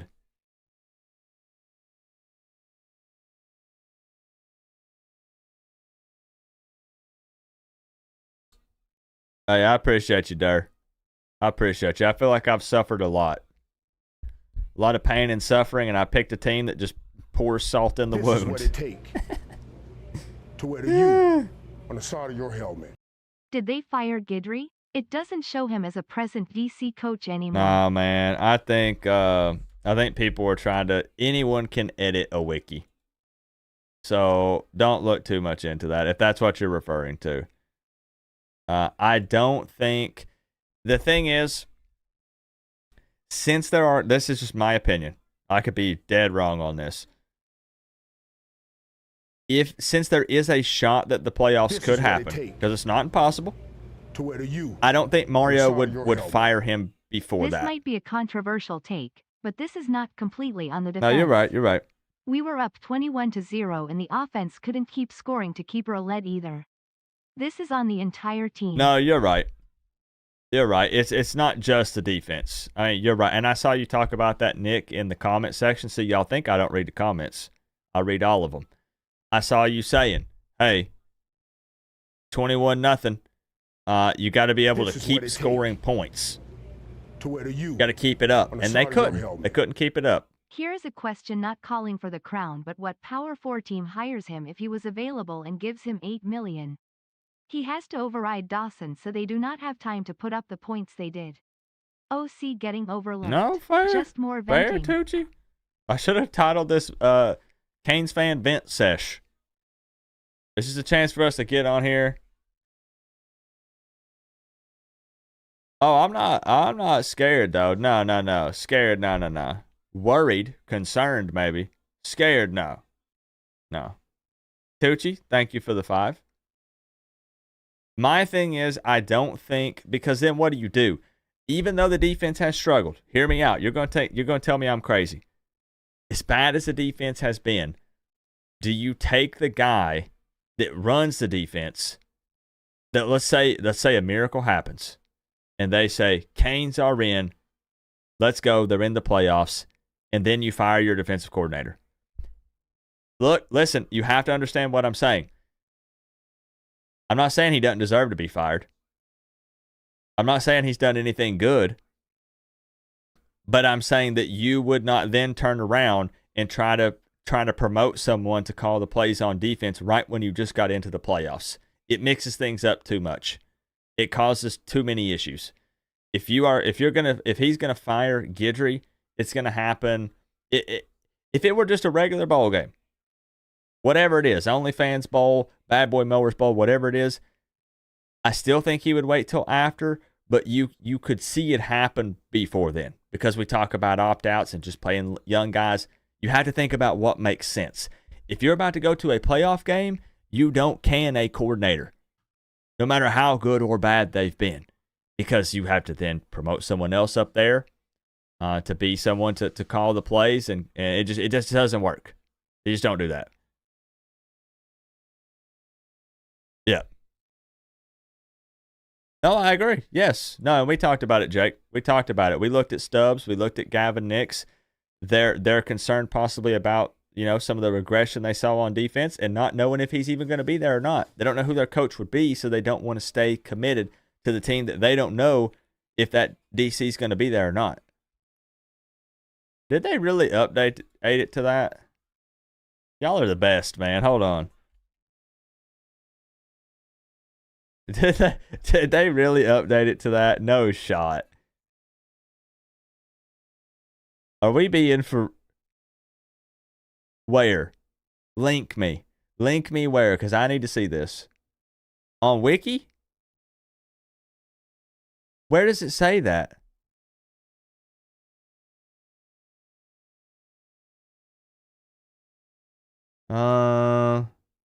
Oh my gosh, it does. It actually does. I can't.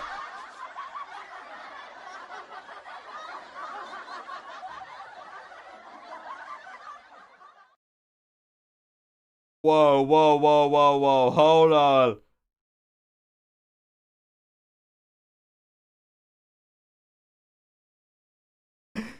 Okay. Lance Guidry, born March 25th, 1971. I don't feel bad making fun of him. Not what he's put me through. I don't care. Is an American football coach and former player. He is the defensive coordinator at the University of Miami in Coral Gables, Florida. He single-handedly lost 2 games for Miami in 2024.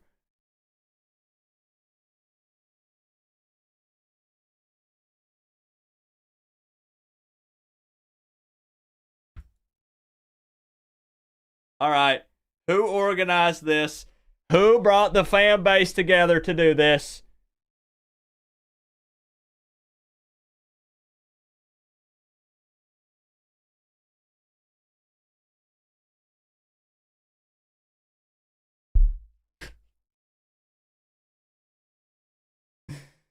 Oh, man. Look, college football fans are ruthless. Nobody gets a pass. You, look, man. Mm.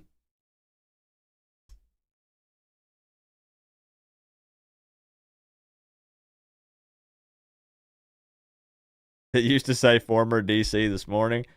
I think is the way that Wikipedia works is someone submits a change. And then is it that, like, how does it get approved? Is it that multiple people have to like approve it? Is it that multiple people have to submit that so they say, oh, it needs to be changed? There's got to be some form of something for the approval process, because if not, literally just some random dude could go on here and submit a change for literally anything on there.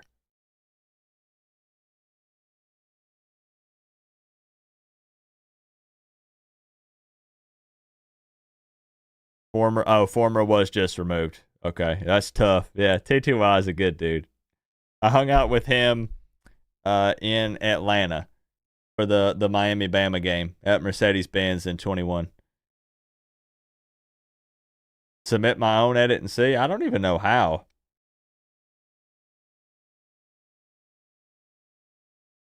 I don't know how to do any of that. I don't know.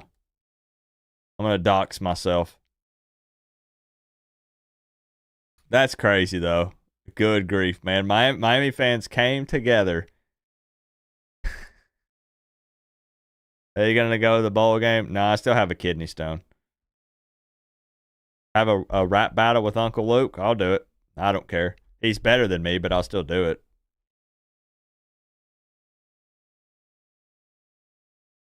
Does anyone still want Guidry as DC? Yes. And I have been one of the people that have said I don't like the way he's done things, but I would like to see some consistency. I believe that I am probably retracting that statement. I said it earlier. I've said it a ton of times. I think that the things he's done are unforgivable. I don't see how you can have many positive takeaways. New form of flying the banners. What's up, Rocky Top? This is what it takes to wear the U on the side of your helmet.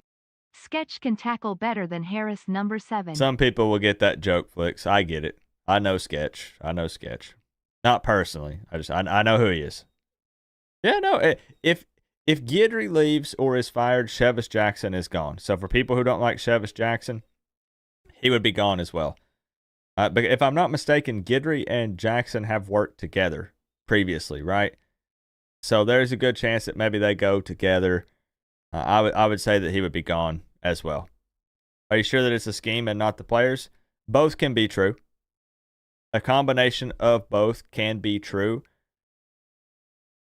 But there is still a large portion of the blame that I think has to go on Guidry.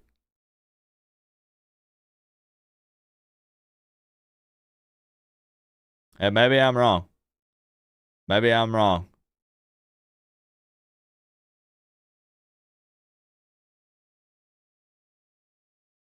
Who's out there for DC when we fire Guidry? We would have to see once more people start getting fired. See who's available. We knew the secondary was going to be bad 9 months ago. Oh, we did. Yeah.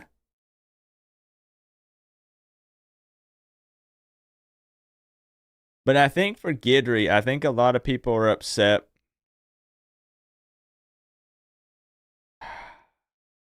Man, I could go on and on and on and on. I said nobody gets a pass. Not players or coaches. Nobody gets a pass.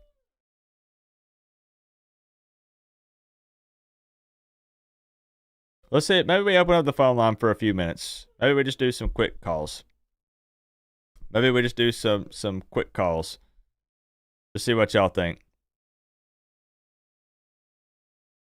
What do you think about Jakari following him to FSU? Maybe. Or Gallus gets a pass. Now that man was pretty darn consistent throughout his career. That's fair. And I think that's kind of what people were harping on, Patty, is they wanted to see then him try to do something. Now, granted, we're not at practice. We're not at practice.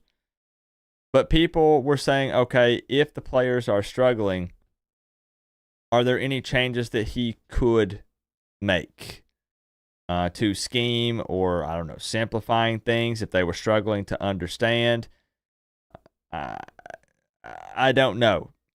I don't know. This is what it takes to wear the U on the side of your helmet.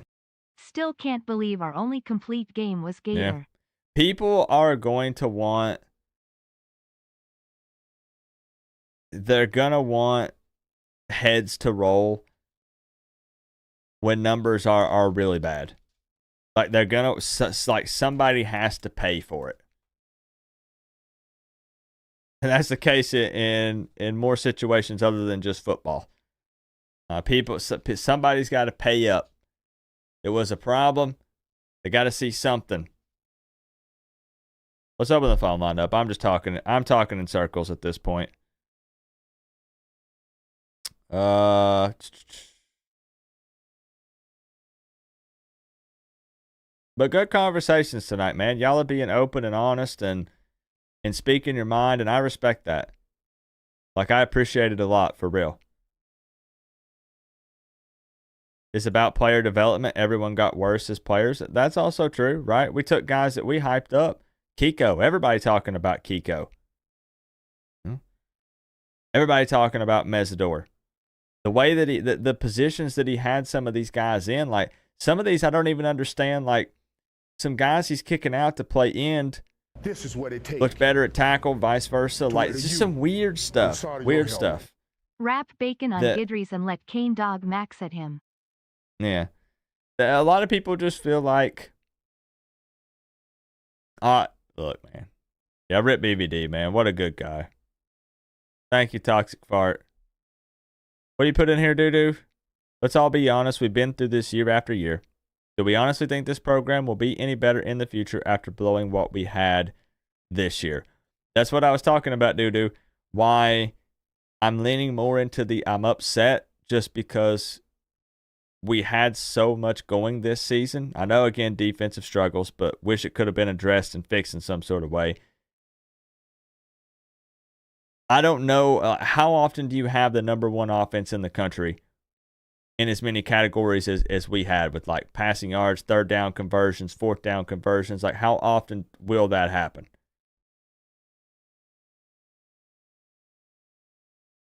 So it's just frustrating it's why we keep saying it feels wasted. It feels wasted. Yeah, so there are things where they were just big head scratchers with Guidry. I don't know, man. You can call me if you want, 865-229-4131. I will keep them short. If you don't mind, I'm going to keep them super short. It's Sunday night. A lot of people got to work tomorrow. I get it. Just like 2-3 minutes. Just tell me, if you're disappointed, if you more so see it as a good thing, winning 10 games, you can speak on Guidry if you want. Go, let's do it for a minute. I wasn't sure if I was going to take phone calls, but screw it.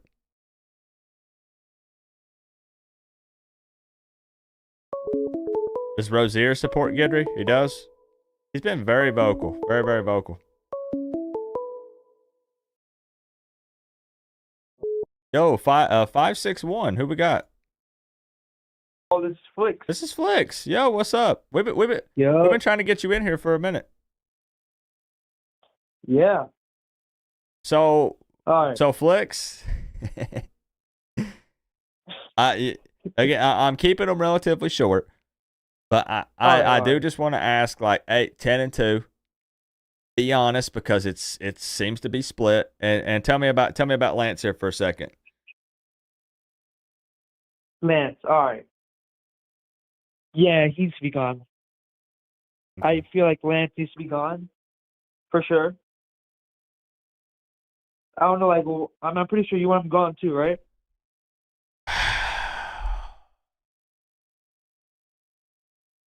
I mean, I think I'm gonna say yeah. I don't want to ride the fence, right? Like I want to be firm in the paint and say keep this guy or let's can him, because you guys already know how I feel about it. I don't like having to keep bringing in new faces and stuff. It's frustrating. And I'm not going to Yeah. pretend like he had. I mean, he had some guys that were potential ballers on defense. But I know there were some guys that weren't playing up to the standard, I guess. But I just don't see. I don't see how you can retain him. Yeah, so like this is the thing, like I think we would be more happy if we had Cam for one more year at least, but this is last year. Like we're like what's gonna happen next year? That's what we don't know. That's pretty sure why we're like all like down right now. Pretty sure. So you want Lance gone. So are you happy? Are you Yeah. happy with 10-2? Like, Well, for previous years, yes, but like what we could have done, no. We could have done a lot better. 12. We could have been 12-0. We could have been 12-0. now what was your expectation in the off season? Okay, off season 9-3. Okay, because I was originally 9-3 and shifted to 10-2, but I think it's fair to say that you are allowed to like kind of shift those and let and evolve your expectations, predictions, whatever throughout the season as you see football being played, right? And I think, like I keep saying, it's you need the context. It's how those games were lost. It's not about necessarily 10-2. 10-2 is pretty good. It looks good. It sounds good. It's how it happened. Do we agree, guys?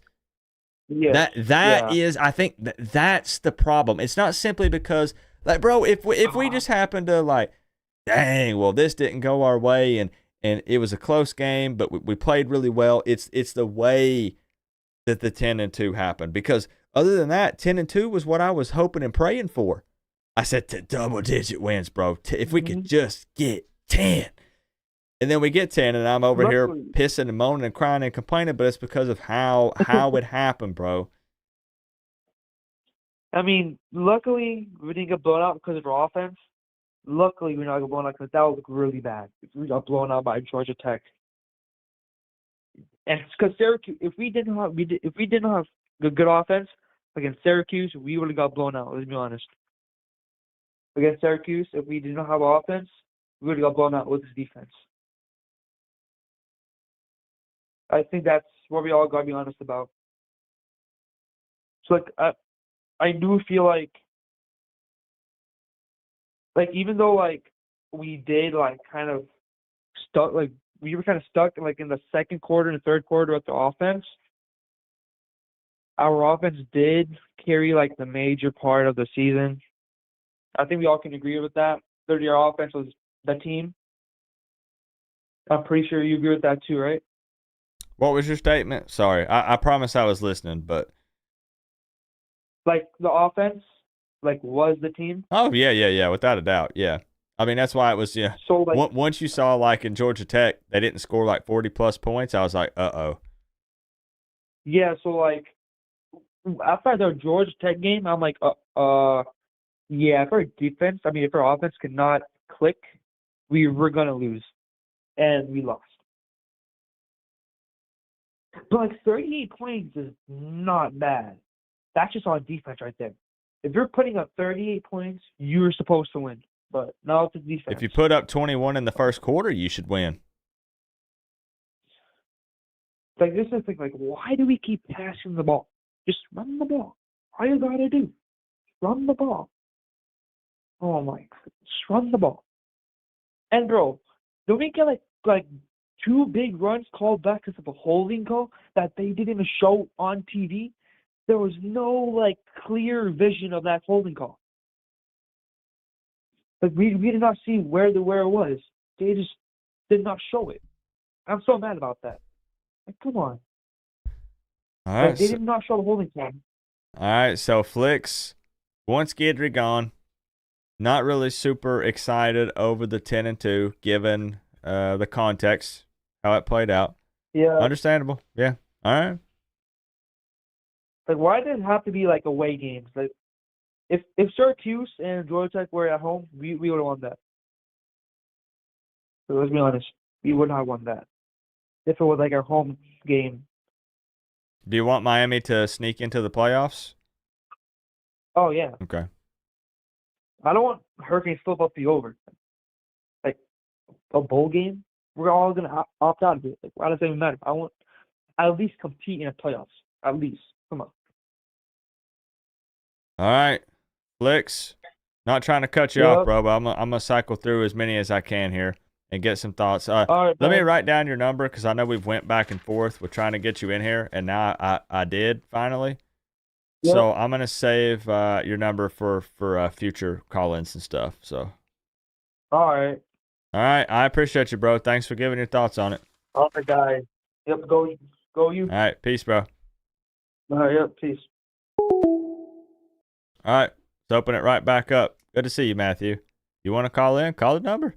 Let's go. Who's replacing Guidry? I don't know. Even if I said, okay, you know what? I want him fired. I would not want it to happen until after everything's done. Potential sneaking into the playoffs, bowl game, whatever it is. Retain everybody till after that because then it just gets weird. Like unless you already had somebody lined up. Early signing day is this week. Remember, they bumped it up. It's literally Wednesday, if I'm not mistaken. So, are you going to shake up your coaching staff like right before? I mean, some people say yes because they're like, "What's the problem?" And you got guys like Stubbs flipping and Gavin Nix flipping. Yeah, I'm doing it. But then if they don't even know who their coach is, if you don't have somebody lined up, they're definitely not coming. They don't even know who they're going to play for. Wasn't that the reason we didn't get Shamar Stewart? On the side of your helmet. If Cam had the defense, TVD had easily known. Dang, man. Yeah. But we can't have both, Flicks. That's not allowed. We are Miami. You get one or the other. You don't get both. We know this. Why did Jacoby headbutt a player? It's tough because I literally, Tropical 30 minutes before that said Jacoby George has really improved. No more selfish penalties. He's fighting hard, running, blocking down the field, and then he does that, Gosh dang it, man. Gosh dang it. Miami was actually, I was looking at it before. Miami was a pretty heavily penalized team this season. Coop, stop ignoring my comments. I see it, bro. I see him. Only way I want us to fire Guidry is if I am the what you've accomplished in CFB 25 don't count. This is what it takes. That don't count. To wear the U on the side of your helmet. What's up, Brandon? Yeah, but he didn't even try to. It was an accident. All right, man. I want to touch on one thing real quick. Somebody saying that we could beat Boise. It never happened. Genty would run for 5,000 yards. That again, I'm with you. Genty would be unstoppable going up against this defense. It'd be kind of like what Syracuse was initially when we went in. Like the offense has got to score every possession. Question: have you ever saw the YouTube where they do the student of the game? They break down Miami's film. Mm-hmm. Are you talking about Roman? Yeah, I even said it before the Georgia Tech game when we were talking about Kiko. Our last two games, when we took him out and put Bassett and Pruitt in, we forced 2 turnovers. Yeah. They just know how to stay in position. So then what do you think it is, though? Is it more of a player problem or a Lance Guidry problem? Oh, no, it's Lance Guidry all the way around. I mean, if you look at Syracuse, what did they do? They did exactly what Cal did. Oh, but see, that's the thing. In the post-game press conference, they asked the players, what did Syracuse do that, threw y'all off? And they said Syracuse did nothing that surprised us. This is what it takes. They did exactly what we thought they were going to do. On the side of your helmet. Miami fans as predictable as ever I see. They kept 6 into block 3, and when we went with 4 down linemen, they kept a running back in. They went 3 wideouts instead of 4. And now you've got 7 players to block 4, or you got 6 players to block 3. Because if you notice, any team we play, everybody says, somebody said in the live chat on Saturday, fire Jason Taylor.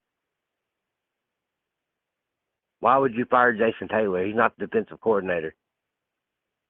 He's to coach our defensive ends. And you cannot tell your players, hey, there's 3 of y'all, there's 6 linemen. I mean, but they want y'all to do something. It's not going to happen because all they're doing is they're double teaming the play side defensive end and they're zone blocking the backside, and it's opening it up. So do you, I guess what I'm asking here then, do you want Guidry fired? They should have put Nick Saban and left him at the airport. Ooh. Like they did Lane Kiffin. Okay. That's what I would have done. I want people to be blunt and just tell me what you think. But Dawson don't get a pass either, though. That's fair. I've seen you talking about the offense too. Yeah. Because when it comes to our offense, we're up 21.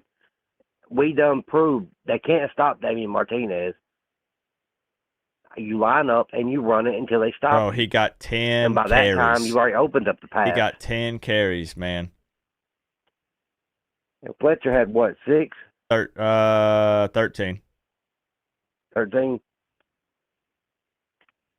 I mean, it's ridiculous. And with our defense, I have this problem, and I see it week in and week out. Anybody remember our bowl game against Rutgers? We played Darryl Porter Jr. as safety. He had the best game he ever played at safety. And then you move him back to quarterback. Well, now you know what's kind of rough here. There is. Never mind. I'm not going to say it. Maybe I'll say it at the end of the stream. Just never mind. I'm saving that. Okay, so because my whole thing is you had James Williams and Cam Kitchens last year, and they masked a lot of secondary problems. Look at how many interceptions Cam Kitchens had.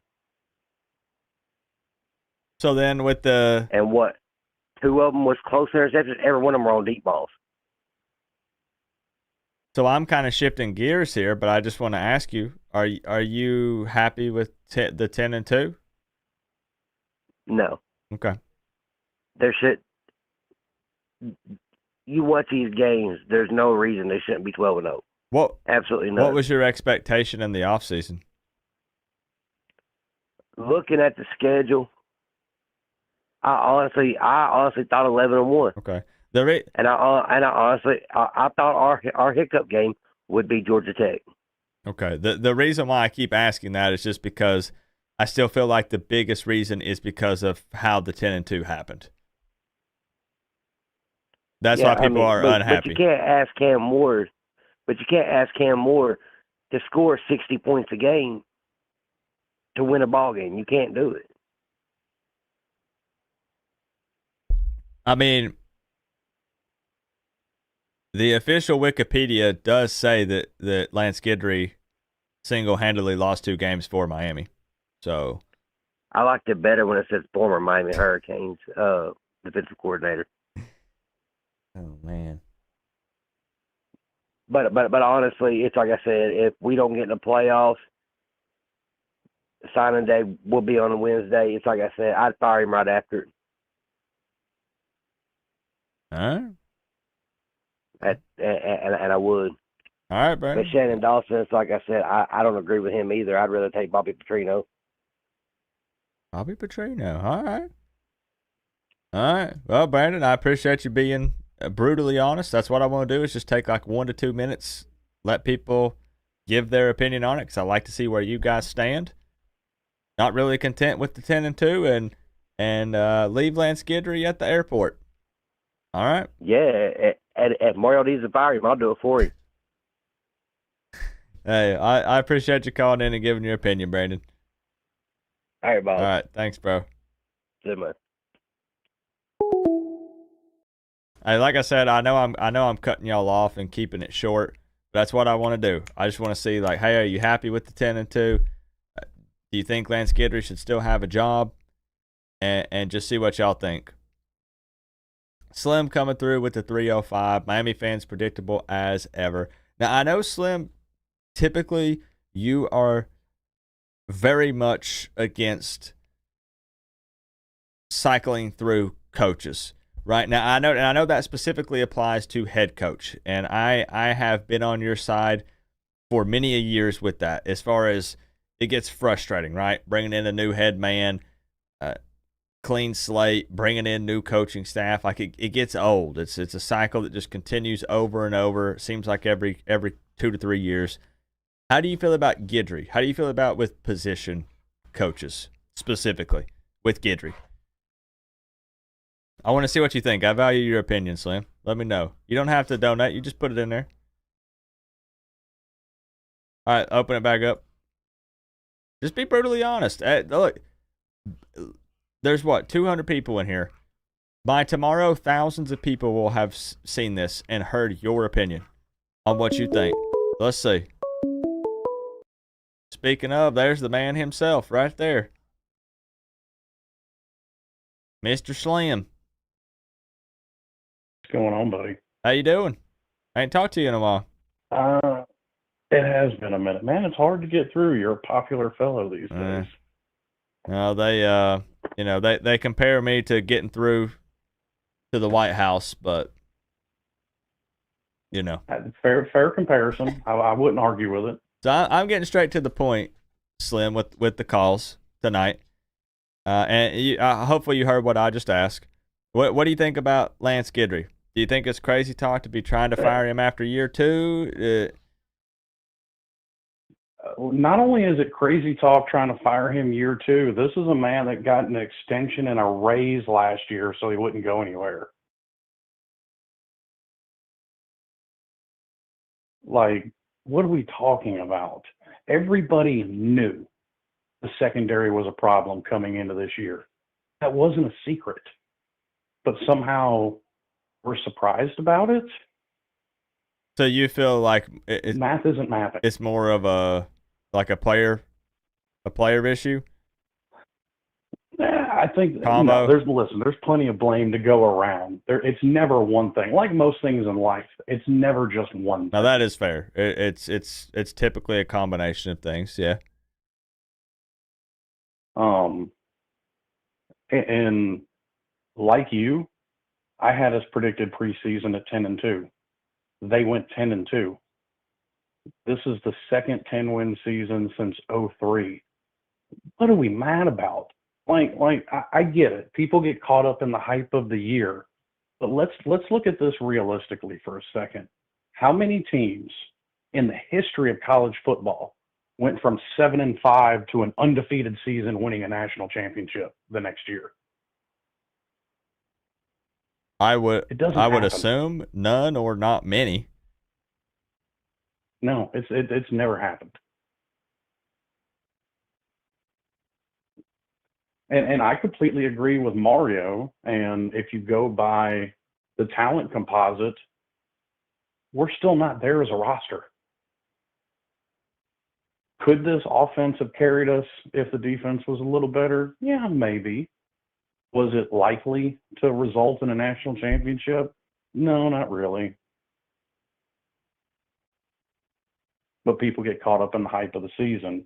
And I like that's why you keep pointing out what was the predictions preseason. Right. That's what I asked on Twitter. Yeah, it was where everybody stood before it kicked off. What did you say? Okay, this will make me happy. And you're right. I said 10-2. And maybe I am. That's why I'm getting a lot of people tonight are calling me out, Slim, because they say that I'm flip-flopping. And I won't deny it. I am, but it's because I don't know how I feel exactly. There's a side of me that says this is what I said would be massive to get a double-digit win season. Should hopefully have a positive impact on recruiting. It's more wins than the first year, more wins than the second year. And maybe I am a little guilty of kind of getting overexcited when I see the big numbers offensively and we're winning games. I don't know, man. It's just such a weird feeling. That's why I wanted to go live and check in with the fans and see how y'all feel. I get it. I do. But here's a little food for thought. Okay. Cam Ward beat the single season record set by Kozar, wasn't it? If I'm not mistaken. I think so, yeah. Okay. By somebody. That was 1983. that record should have been destroyed long before now. Because in the early 2000s, we were passing the ball way more than they were in 1983. That's true. Like, the sad part is it took until 2024 to beat that record. That's the sad part. But the record got beat nonetheless. Cam Ward owns it. Great. I absolutely am over the moon and elated for what this offense did, because something else we got this year that we've never had, is back-to-back receiver with back-to-back 1,000-yard seasons. Yeah, that was nice. But, and when it comes to recruiting, like, I don't know why people are worried. Mario Cristobal's the head coach. Like, outside of Kirby Smart, name me a better recruiter in college football right now. Yeah, now, Like, that's something I just don't worry about. now I'm sure because are you on X on Twitter? Yes, okay, sir. so I just got onto it in the past year, so okay. I had shunned it away. My apologies. I probably would have advised to stay away from it if you had said you're not. But I'm sure you're seeing the colossal meltdown over the Stubbs and Gavin Nix, and I see it's all rumor. I see the cryptic tweets coming out from Gio and the other guys with Footballville about guys flipping, 3 or 4 more coming up. And it's kind of it's panic mode over there. Yeah, and it's all based off of rumors. Guess what? You go look it up right now on 247. They're all still in the class. I'll believe it when I see it. I'll believe that more isn't fixing to get added to it when I see that it doesn't. Okay. Because what has Mario done consistently the past 2 years? When he gets into the final push, he always comes up with 4 or 5 big flips. Well, that's true. I mean, no one can deny that. No, I think this is just people going into meltdown mode because, that they look at what this season could have been instead of looking at it for what it is. Over the past 20 years, this is the second best season we've had. Or maybe even the first best season we've had. If you want to say this team was better than 17. I think it's a mirror image of 17. That would be interesting. 2017 team versus 2024 team. What would happen? Yeah. Huh. I mean, you have I also think people are blowing out of proportion what the defense is because, and everybody likes stats they like to pull up. The one I consistently use, total offense, total defense. Total defense, we're top 25. So like your last caller just said something about we would get blown off the field by Boise. Boise has nothing outside of that running back. We're a top 10 rushing defense in the country. And once again, people are letting the meltdown override their common sense. And I will say, I'm not always the best at it, but I try to be open-minded as far as I'm, again, not that I'm flip-flopping, but I'm willing to have people give me some, some numbers and stuff and maybe be open to kind of changing my mind a little bit on how I feel about things. Because like I said, I am very wishy-washy at the moment because I don't know what to think. So you're giving me some things to think about, and I appreciate that. Hey, listen, I have to check myself on it as well because, I get on here, I get on Twitter, and I'll even get into spaces with, a nice little hodgepodge of fan bases. I can't do them spaces, bro. It's small ones. I'll do small ones, like somewhere around 8 people. Mm. But you get big, huge ones, I'm with you. I can't do it, but I'll do smaller ones. And we'll have Tennessee, Oregon, Clemson, Texas, a nice little hodgepodge of fans in there. And listen, the consensus around the country, yeah, Miami's got problems on defense, but Miami's a team nobody really wants to draw first round if they're still in. and a lot of other fan bases still think we're in, as well as me. I think we're in. Okay. You are right. I do see a lot of other fan bases saying that, more so than Miami fans. Yeah. Like I said, I get it because I have to kind of check myself during the season because we can all get caught up in it. Oh, what if this happens? Or what if that happens? Which is understandable. I mean, yeah, we're human. We all do it. But at this point, I'm like you. I'm pushing. Well, I ain't gonna say what age I'm pushing, but anyway. One day you'll be as old as me, Slim. I've seen Miami 35, waking up, everything's cracking and hurting. Hey, I got 2 years on you, buddy. Disagree. In the best years of let me read this out here real quick. The D was the spark, and yes, we had great offenses too. Even the fans expect it. Be honest. Taylor, Reed, Blades Bros, Bernie Clark, Sapp, R. Lewis. Okay, so DeSanto says, disagree. In the best years of Miami, the team was led by its defense. The D was the spark, and yes, we had great offenses too. Even the fans expect it. Be honest. Thank you, DeSanto.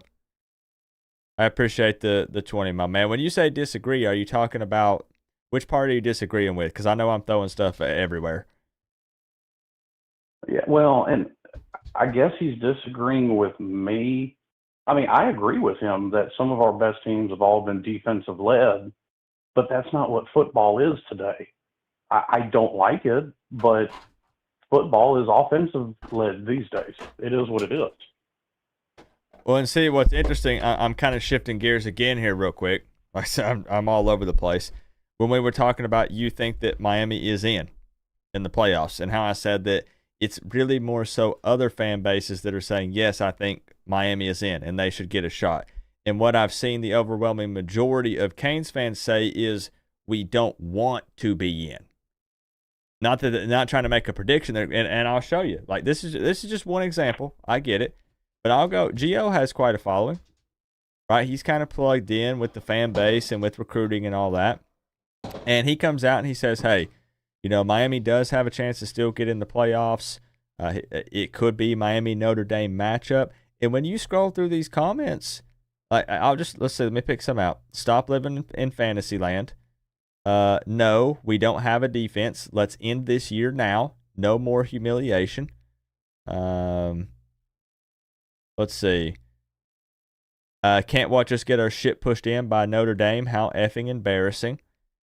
As much as I want them in the playoffs as a fan, defense is going to give up 80. Don't want to be in the playoffs. Don't want to be in the playoffs. And these are Miami fans that say, we don't want to be there. Which is, I don't get it, man. The more Miami football I can watch, the better.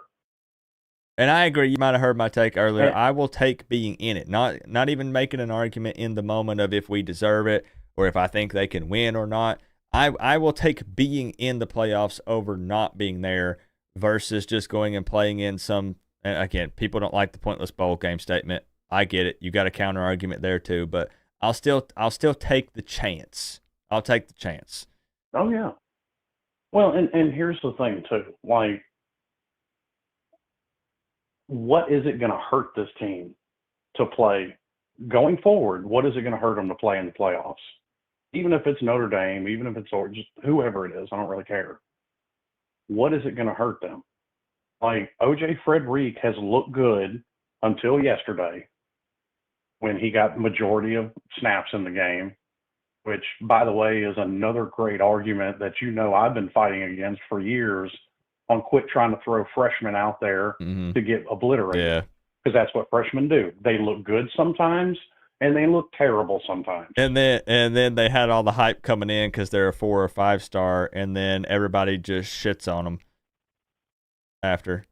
Like, and to your point on, and I know you're with me on this, because this is something we've both been consistent on.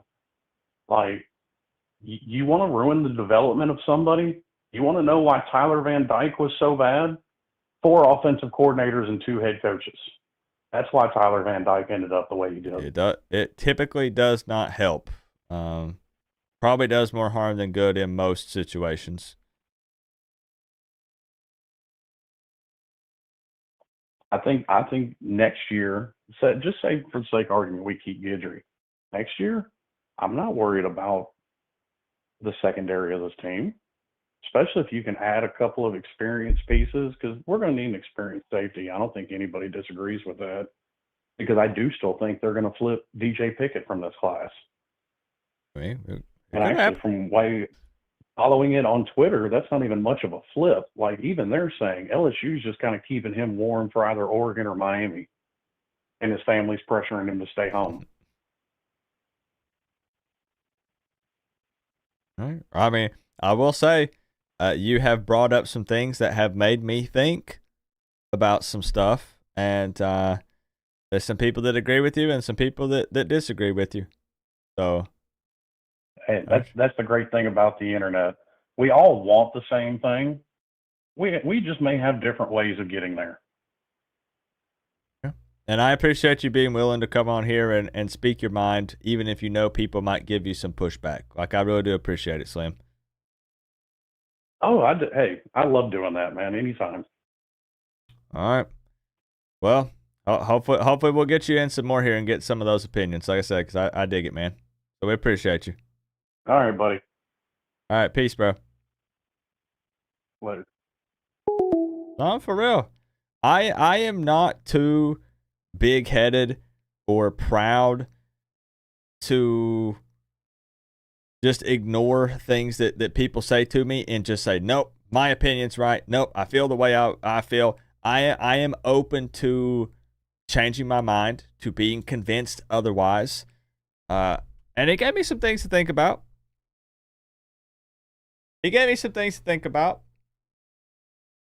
Because, you know, I have been one of those people that go back to basically every walking and venting I did this season.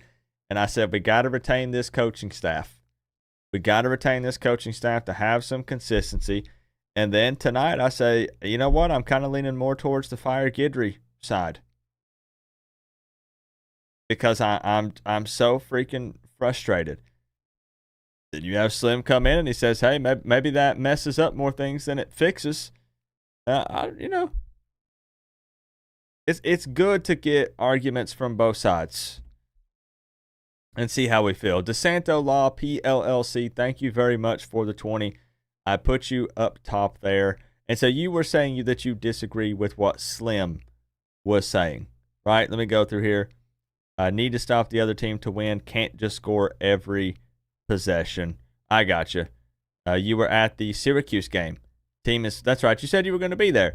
Team is flat, no emotion or aggression. Thank you very much, DeSanto. It's been some pretty healthy debates so far. Some good stuff. Targeting, let's start with tackling. Not getting hurdled by a third string running back. Man, what was the picture I had? This is, oh gosh. Where's this picture at? Is this the running back or the receiver? I don't remember.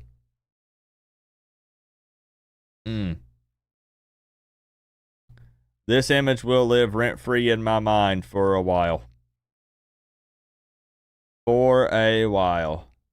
What's his note? Number 1? That's the running back, isn't it? 7 was 7 Meeks?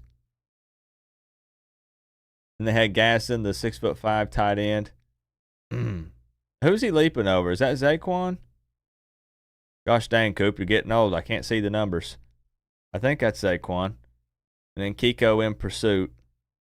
Man, I'm not going to be able to get this image out of my head.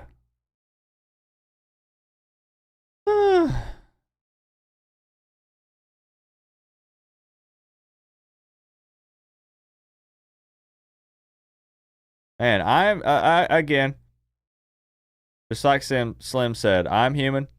I'm guilty of getting emotional, even though I try to be level-headed. I love this football team, and I'm frustrated.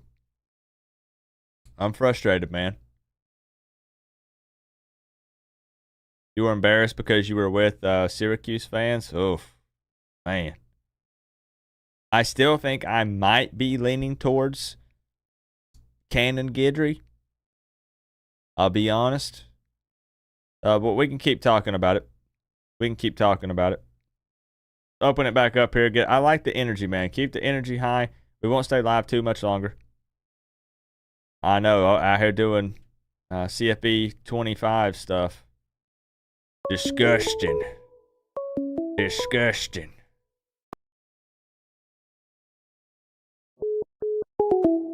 Oh, I lost you. MS, I lost you.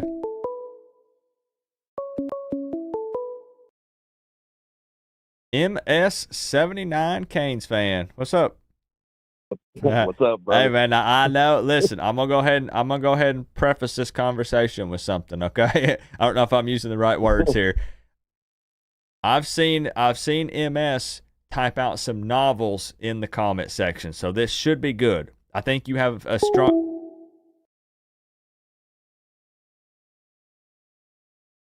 He hung up on me.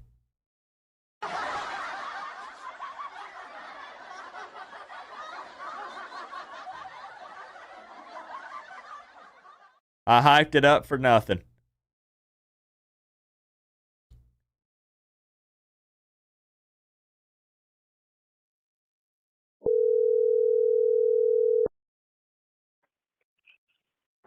I don't know what happened, man. Sorry. I don't know. I don't know. You hung up on me. I hung up on you. I don't know. It doesn't matter.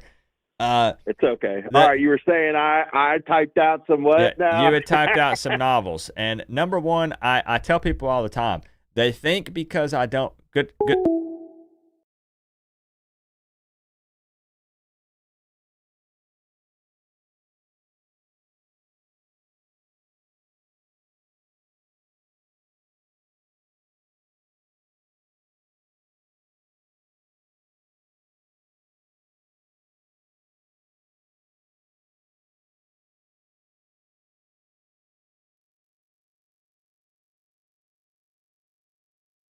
Please leave your message for. All right. Okay. We'll see if we can get MS back in here at some point. I wanted to have that conversation. I really wanted to have that conversation. Did he just get through again? Real talk? Oh my gosh, Okay. dude! I moved in my house. Don't move. Do it, please. Don't move. I'm trying to stand Okay. still. All right. I'm going to change the way I word this in case it's doing something weird. All right. So YouTube held your comment. Okay. It's just not meant to be tonight. So MS, what had happened was he left comments so long that YouTube held them as spam. Because it said this is some sort of bot leaving these comments. So obviously I read every comment anyways, but I read his because I was like, what does it mean? All these spam comments coming through, and they were all his comments. So I know he feels very strongly about this, and I would love to get him on here and get his freaking take on it, man. I would love it.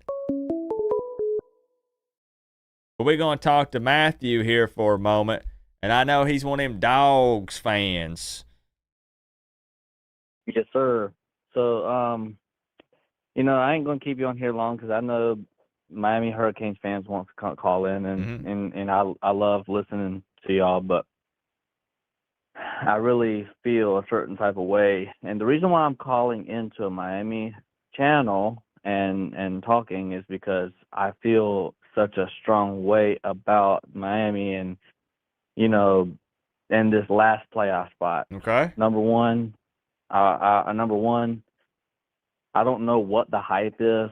I'm lying to myself. I do know what the hype is around South Carolina. Oh, okay. They're the hottest team. They're the hottest team right now in the country. I get it, but a regular season is played like 12 games. It's 12 games. It's not 6 games. I hate this narrative going around that. Well, South Carolina's 6-0 in the last 6 games, and they beat a terrible Missouri team, and they beat this team, and they beat that team. Oh my goodness, the world is ending. And bro, it's a 12-game season. You lost 3 games. You lost to LSU, Bama, and Ole Miss. Bama and Ole Miss holds the tiebreaker over you. Also, and this is where I get to Miami, right? Miami should be in the playoffs. What are we doing here? What are we doing? I know. Okay. Like, So listen, whoa, I mean, let me back up. So you, Matthew, a Georgia fan, does believe that Miami should be in the playoffs. yes, Okay. 100%, 1,000%. The only way that I can make a case, if I was playing like the devil's advocate, right? Mm-hmm. The only way that I can make a case where Miami does not get in the playoffs, and this would be if Clemson wins this weekend and both Clemson and SMU get into the playoffs. That is the only scenario where I'm like, okay, now you don't really have a case for three teams in the ACC. I ain't putting to get 3 in. ACC teams in there, yeah. No. Yeah, that's the only case that I can make for the college football playoffs to not put Miami in. What are we doing? What is college football anymore? What are we doing? Miami, I mean, as long as SMU takes care of business, Miami is in, right? I mean, come on, bro. What are you doing?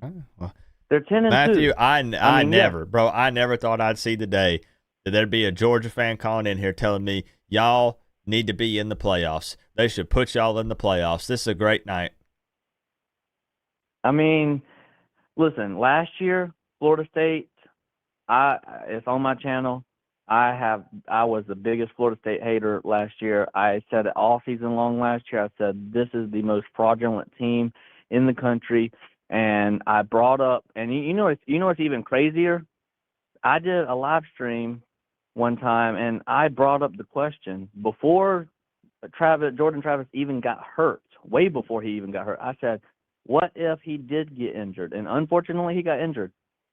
That was a completely different team. That was not a playoff team from last year. The committee got it right last year. This year, Miami, bro, yes, I understand Miami's defense is a little suspect, okay? A little, yeah, there's some problems, yeah.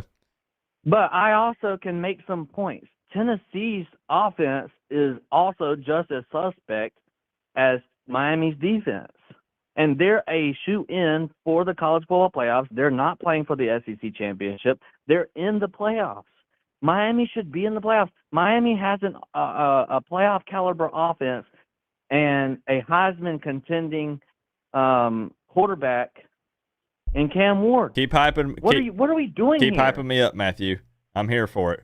I mean, I'm just asking, like, what are we doing? Like, Alabama lost to a 6-win Oklahoma team by 20 points. You lost to Vanderbilt by 5 points, but you let Vanderbilt score a 40-burger on you. Yeah, you beat Georgia. That's what Bama plays for, okay? They don't play for national championships anymore. They play to beat Georgia. And, that's good because Ole Miss did the same exact thing. They got obliterated by 30 points last year. And just like Lane Kiffin in his post-press conference said, he said that he planned to beat Georgia. He waited all year, and he lost games just to beat this Georgia team. And guess what?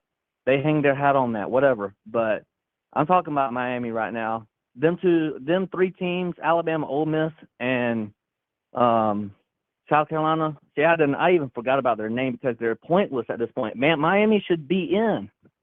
What are we doing? Man, I never thought I'd hear this, but I'm here for it. Like I'm not even being biased. It's just that like last year I was agreeing with the playoff committee, like Florida State didn't belong. I was agreeing with that, and like, but they don't have a case this time. Like Miami should be in. And the only way, like I said, the only way Miami should not be in is if Clemson wins the ACC, backdoor their way into the playoffs. Yeah, I mean, if Clemson wins, game over. But here's the thing, right? I'm not even sure.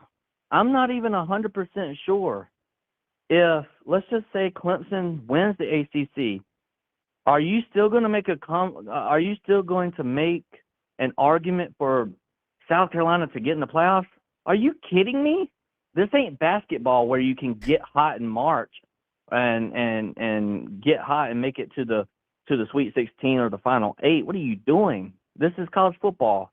Like, bro, look, I'm in support of Miami getting in the playoffs. I hate that the Miami fans don't want to be in the playoffs. That's like the craziest thing in the world, you know. Yeah, but I think that's kind of a wild take. To say you don't want to be in the playoffs just because the defense is bad.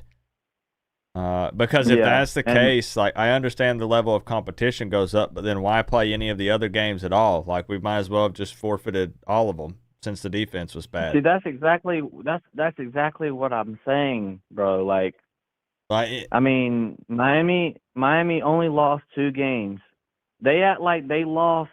Like the committee, the committee has not made any decisions yet, but people, analysts and all this, they're acting like Syracuse is like a 5-7 team. No, they're acting like it's like I'm so sorry to interrupt. As somebody said, Miami being in the playoffs and losing would be more embarrassing than losing to Rutgers.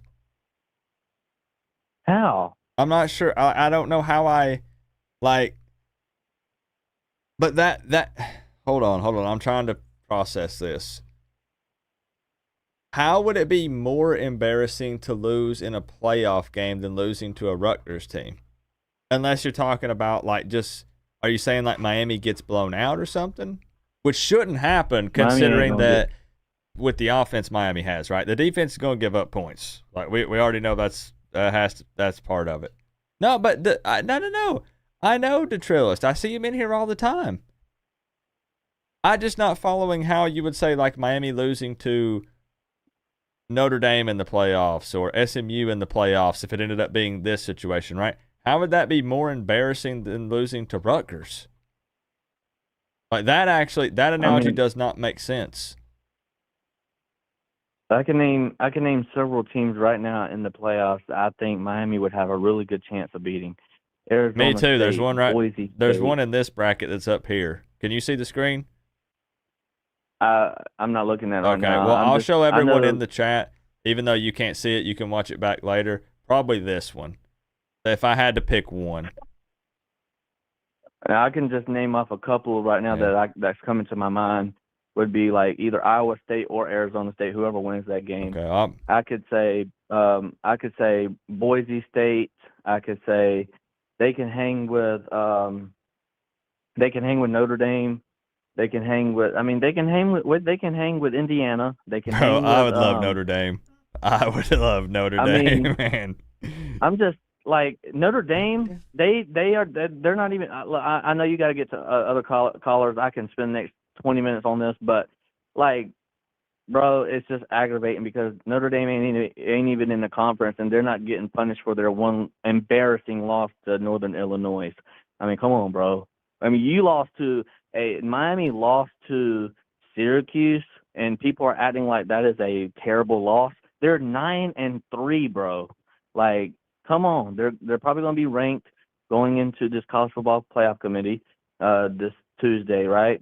The rankings. And, like, this is not some terrible team. This is not a terrible Syracuse team. And they lost to Georgia Tech. Okay, Georgia Tech just took Georgia into 8 overtimes, sorry. You know, I feel like it's 9 overtimes because of how long that might have broke the record. It was close. But I just feel like that people are going to say, well, I've heard this narrative pushed out there too. Well, you can't compare rivalry games and conference games the same way. It's still a football game. We were favored to beat Georgia Tech by like 17, 18 points, and we didn't do it. We went into 8 overtimes. We should be embarrassed. But you lost to that team. That's a very physical Georgia Tech team. That's not the same Georgia Tech team under Jeff Collins. But anyways, all I'm trying to say is put Miami in the playoffs, brother. That's all I'm saying. All right. Mayhem Matthew, the Georgia fan. Wow. Look, man, Matthew is known to come on here and kind of troll, and I love it, man. I love it because he's all a Georgia Bulldog. Respect to that dude. He reps his squad.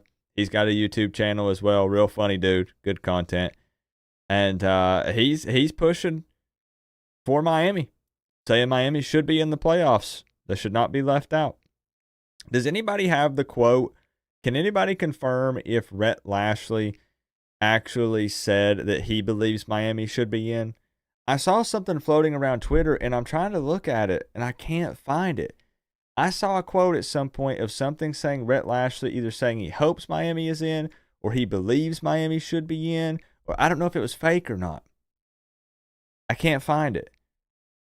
Did anybody see it by chance? Somewhere, somebody had quoted. Did he say it? I can't find it. I'm trying to look. I can't show Twitter on up on the screen because you'll be scrolling through Twitter and just randomly just boobies, bam. So I can't show it, but I'm trying to scroll and like find the quote. I don't know where it came from. I didn't get to look into it yet. Somewhere Lashley said something about Miami being in the playoffs and that they should be there. Pretty sure. I think he said like over a 2 or 3 loss, over a 3-loss SEC team or something. I don't know. You seen it on IG? I can't for the life of me find it, bro. If somebody finds it, let me know. I'd love to put that up on the screen for a moment. It's on the ESPN college football page on Twitter.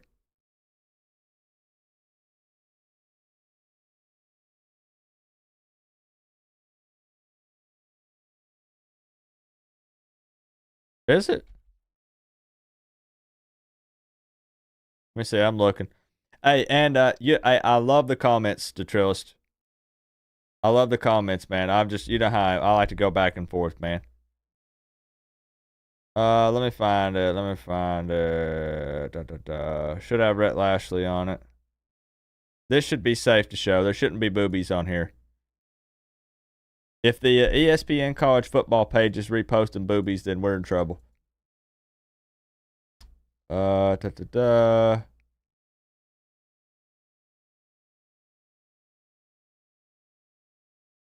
don't see it. I must be blind. I can't find it. I wanted to know specifically what he said, because I only caught a glimpse of it right before the stream.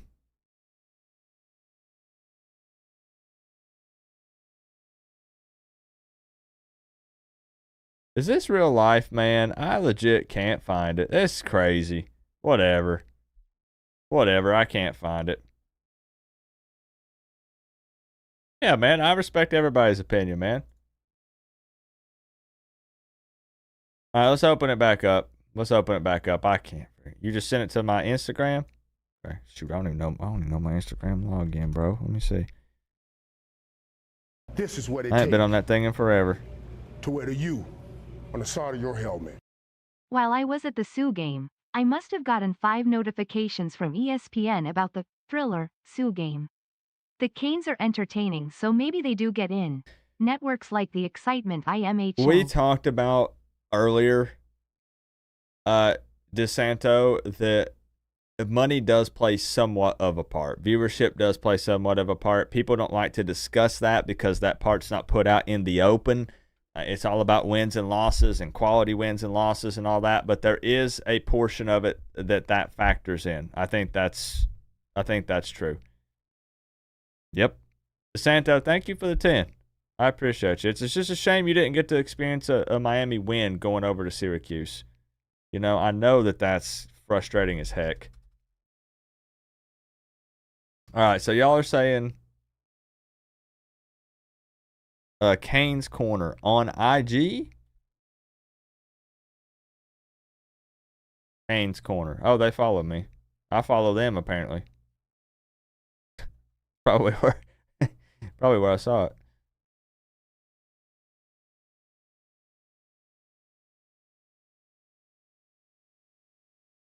They only put it on Instagram, I guess. Good grief, man. This is like a dang treasure hunt. Good grief, man.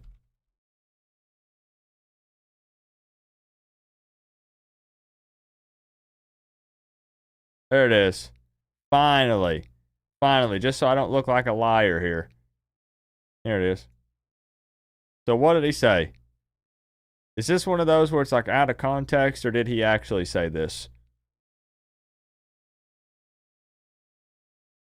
Quote from Rhett Lashley. If schools like Tennessee and Ohio State at 10-2 are presumably in, then Miami at 10-2 should be in too.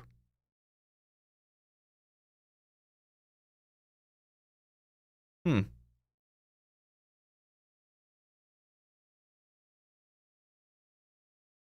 always liked Rhett. I never had any issues with Rhett.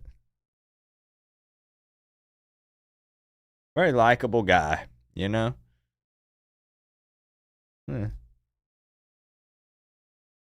But I saw that earlier before I went live, and I was like, did he really say that? I'll do a little deep dive after the stream and see where that quote comes from. Yeah, man. All right.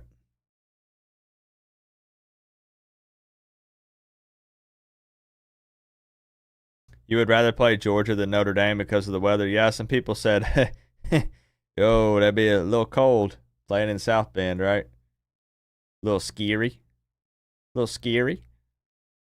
I will open it back up for a minute. We'll take a few more and then we'll wrap it up.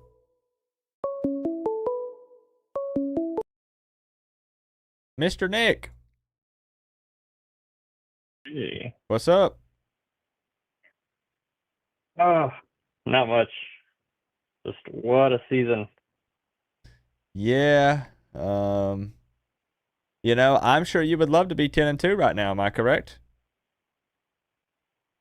Yeah, actually, my thoughts with your season kind of echoed ours last year when Jordan went down, because we had what we thought was a dream team. We kind of went all in. We convinced NFL players to come back for that verse, for example. And it was like, oh God, if this goes down the tank and we don't even ACC championship, like that's kind of, we had a lot of fans that were like, yeah, this is a waste of season for us. So I understand the mentality. Yeah, like what if Miami's like right outside and they put Bama in instead? I mean, they can. I think it's so absurd. I mean, you can't lose to Vanderbilt and you score 3 points on Oklahoma and then be like, oh yeah, we're a playoff team. I'll give you the Tennessee loss. That's a quote unquote decent loss. But I mean, Georgia Tech wasn't terrible. Syracuse wasn't terrible. You didn't lose to FAMU and Georgia Tech. So it's like completely different. I think with so many SEC teams losing, that gives a good opportunity for 3 ACC teams to get in. I think Miami should be in the playoff based on merit, but they don't do these based on merit.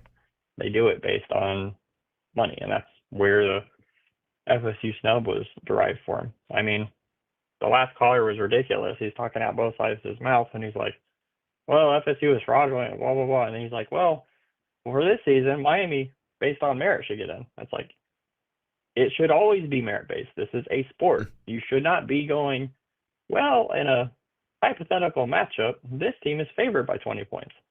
Is it? Alabama's been favored by over 15 points against their losses. So, and they have 3 losses. They do have 3. It is just stunning. But, I mean, the sport isn't ruled by logic or merit anymore. That's what is going to be really important with conference realignment. That's why I still feel fine as an FSU fan for our future, because, yeah, we suck on the field at the moment, but we've been suing the league. We're trying to get out. So, like, our administration has taken steps to secure our future. So we're trying to make sure this stuff doesn't happen again. So we can be the SEC team like George, just laughing at people, or the Big Ten team just raking in. I noticed that Joel Davis does not appear to be hitting the panic button with Florida State. He seems to be pretty calm, cool, and collected about it. Talking about the future. Obviously not happy with the way 2024 played out. But speaking of the way 2024 has played out in the regular season, do you think that Miami fans should be this upset over a double-digit win season?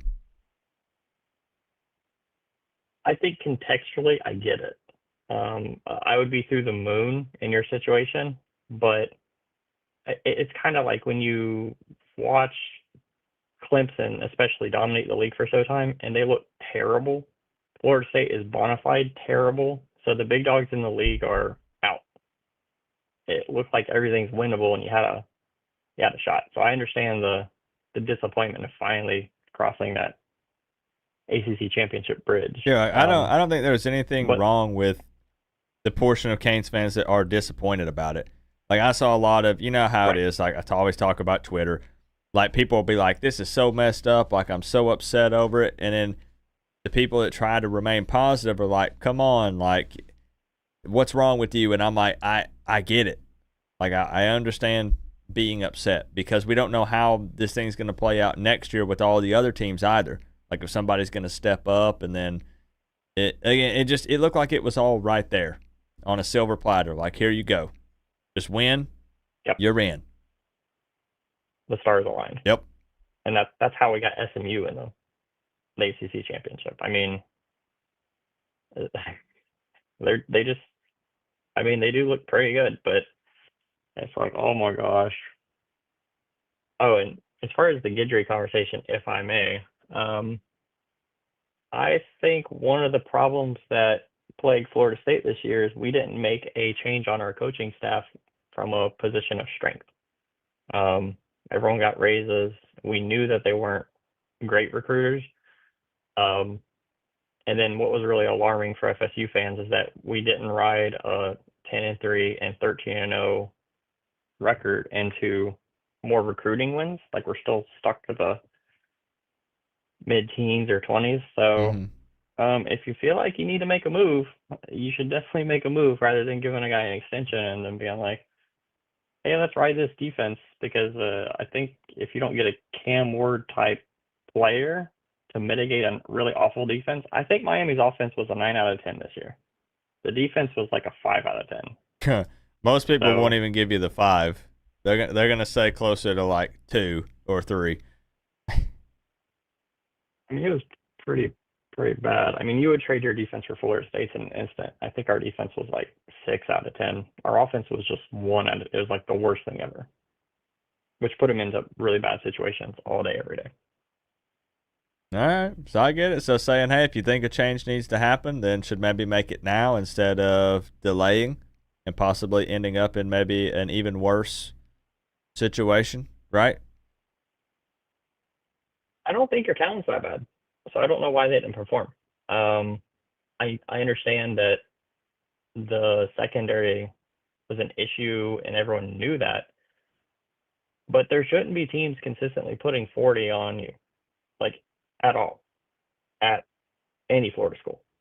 So something's wrong. Yeah, well, something's wrong, all right. I mean, there's no denying that. All right, so Nick, I appreciate your perspective from a Florida State fan. Thank you for giving us your opinion on it. And I will be here. I don't know. I haven't told people this. I'm going to be live on Saturday for the SMU Clemson game. That's right. I'm going to put myself through that heartache, and I'm going to sit there and watch it the whole time and be like, it should have been us. We would have made that catch. We would have scored there. That's going to be me. I'm going to be that guy. Yep. So, amen. I'll be watching with you. So, all right. Y'all have a good one. We'll be here. All right. Peace, Nick. Bye. All right. We'll get a couple more in here. It's 1 o'clock in the morning. What are y'all doing up? What are y'all doing up? You going to watch the SEC championship? What time do they play? The ACC is at 8 p.m. What time do they play? I will be live for SMU Clemson. Just because obviously this, look, if you want to say why are we doing a live hangout for a game Miami's not in, it could impact Miami's chances of getting into the playoffs. You need an SMU victory over Clemson. You best believe we're going to watch it. We're going to watch it. 4 p.m. Okay, 4 p.m. for SEC. I will watch it, but probably won't stream it. We'll save our energy for the ACC, the conference that we're in. Yep. Let's talk future, Coop. Definitely bright. Said all year, if Miami doesn't win it with Cam, which he is great, but you can't always have a Joe Burrow year, Emery, or Luke Nickel. Yeah, but we've talked both sides, Trum. We've discussed both sides. I have a lot of things I can be positive about, and I have a lot of things that in the moment I'm pretty negative about. Not gonna lie. Yeah, the Miami rejects, man, and Rhett Lashley took them and polished some turds and, man, turned them suckers into diamonds. Woo!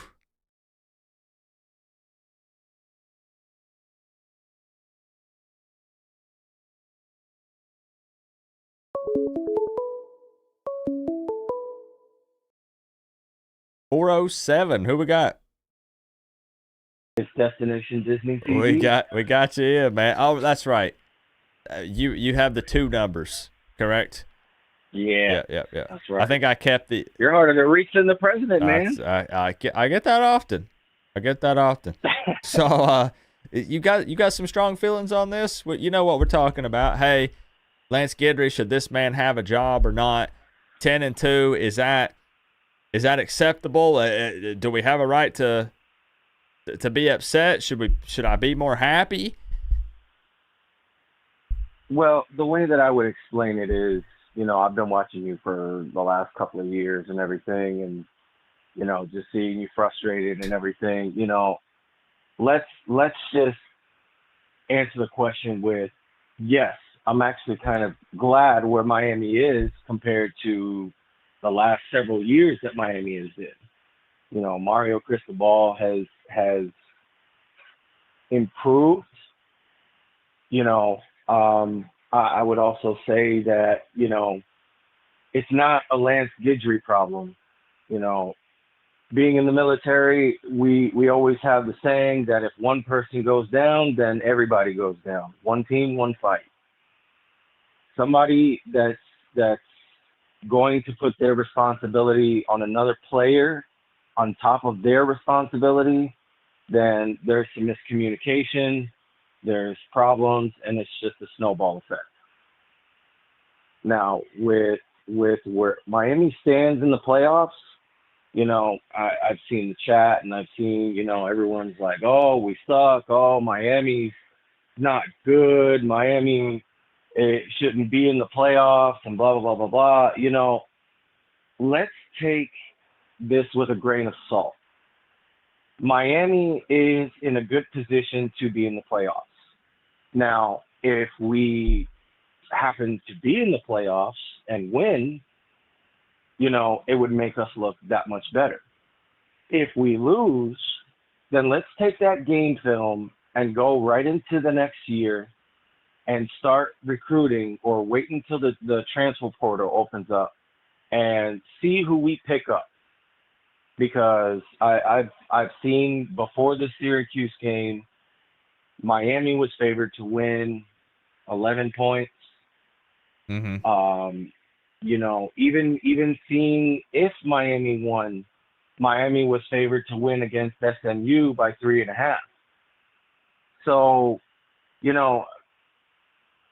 to me, it's a lot of college politics, and I think I tried to mention that to the chat. Then, obviously, there's a lot of money involved here. Yeah. And a whole lot. Yep. A whole lot. College football isn't what it used to be. It is a business. I mean, there is a business side. It is. But really, if the SEC is going to be in the playoffs all the time, and then you've got the ACC, who's probably the least talked about on ESPN or any sports channel for that matter, there's definitely some favoritism, some biased opinions and stuff like that. As a Miami fan, to everybody else, everybody's going to have their opinion. Everybody, is obviously wanting the same thing. However, we can't just split our differences because, Miami lost to Syracuse. Okay.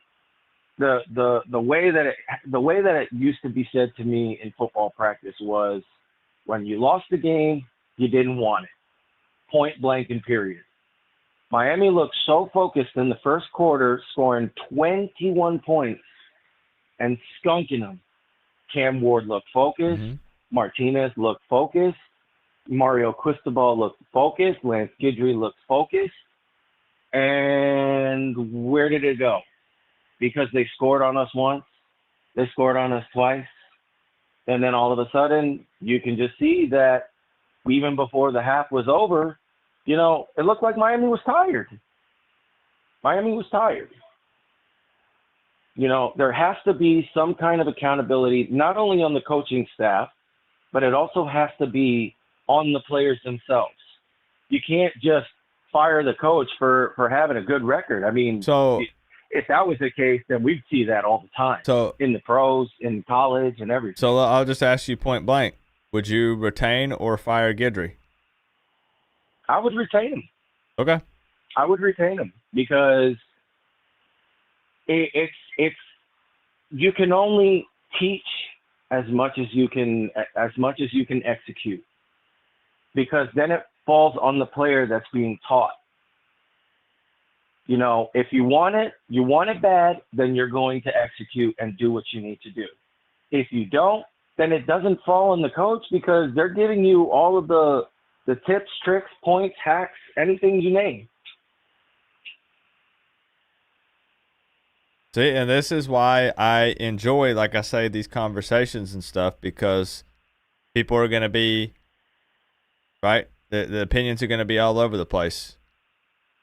There are going to be people that, again, plenty of people said they want him fired yesterday.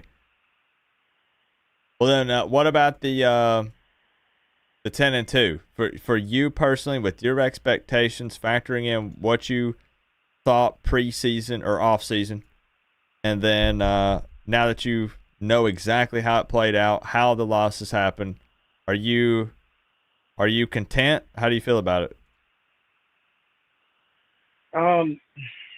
Like, everybody wants to go undefeated. You want to go 12-0, but I mean, like, of course. I mean, everybody wants to go undefeated, but you know, I'm content with where Miami is compared to where they were. You know, in 2017, you know, we had almost the same record. You know, and then Mario Cristobal comes in, shakes things up. You know, and then we hit the transfer portal, and then we recruit some players and stuff. You know, it's a lot that needs to be accepted here. You know, it's very disappointing to me that Miami lost. But you can tell, you know, being a couch coach, that just looking the way that Miami plays, you can tell when they want to play, and you can tell when they don't want to play. And it just wasn't there.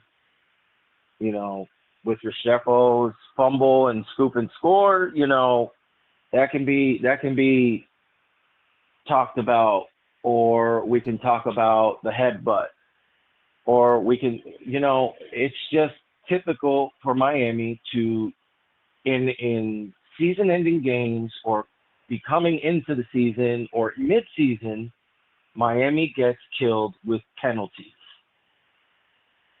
You know, Miami has a good record this season, you know, but we have had a lot of close calls. With the Virginia Tech game, I think I remember telling you not too long ago that when we play Tech teams, they tend to give us a run for our money. Yep. Yep. And, you know, it was an ugly game against Virginia Tech. It was a very ugly game against Cal. And it was a very ugly game against Louisville. Not to mention the fact that we lost to Georgia Tech. But the thing that you know, and I go back to that Georgia Tech game, because honestly, Miami should have known how much Georgia Tech runs the ball, jet sweeps, and pounding it through the middle and things like that. You know, So we can. So a lot of we that could falls sit on here and debate all that. on Guidry, right? For having the right scheme in place and having the players prepped and ready to stop it. Well, you can put it on Guidry, but again, you go to practice. Guidry goes to practice with these guys, and they seem to practice good and everything like that, and then all of a sudden the big game comes and one mistake pulls the morale down for the defense. Oh, we got ran on. Oh my God, we're so tired. Oh, I want to get off the field. Whatever goes through these guys' minds on the field. But Man, I was hoping the whole iron sharpens iron thing was going to work with like some of these guys going. I'm not even going to go there. Never mind. It's a pointless argument. Never mind. No, it's all good, man. I take everything with a grain of salt. Obviously, there was a lot of mishaps that happened. A pointless call in the first quarter and in the second quarter for Mario Cristobal to call a timeout, and it's just we've said this, and I think that Miami has been exposed, with their secondary and their defense, and the fact that Miami has always been called overrated or anything like that. The problem with this program is that when a snowball happens, then everyone gets involved with it, and then everybody goes down. Whereas that's why I've noticed that Michael Irving's been on the sidelines all this year. Yep. Every game he's been at these Miami Hurricanes games.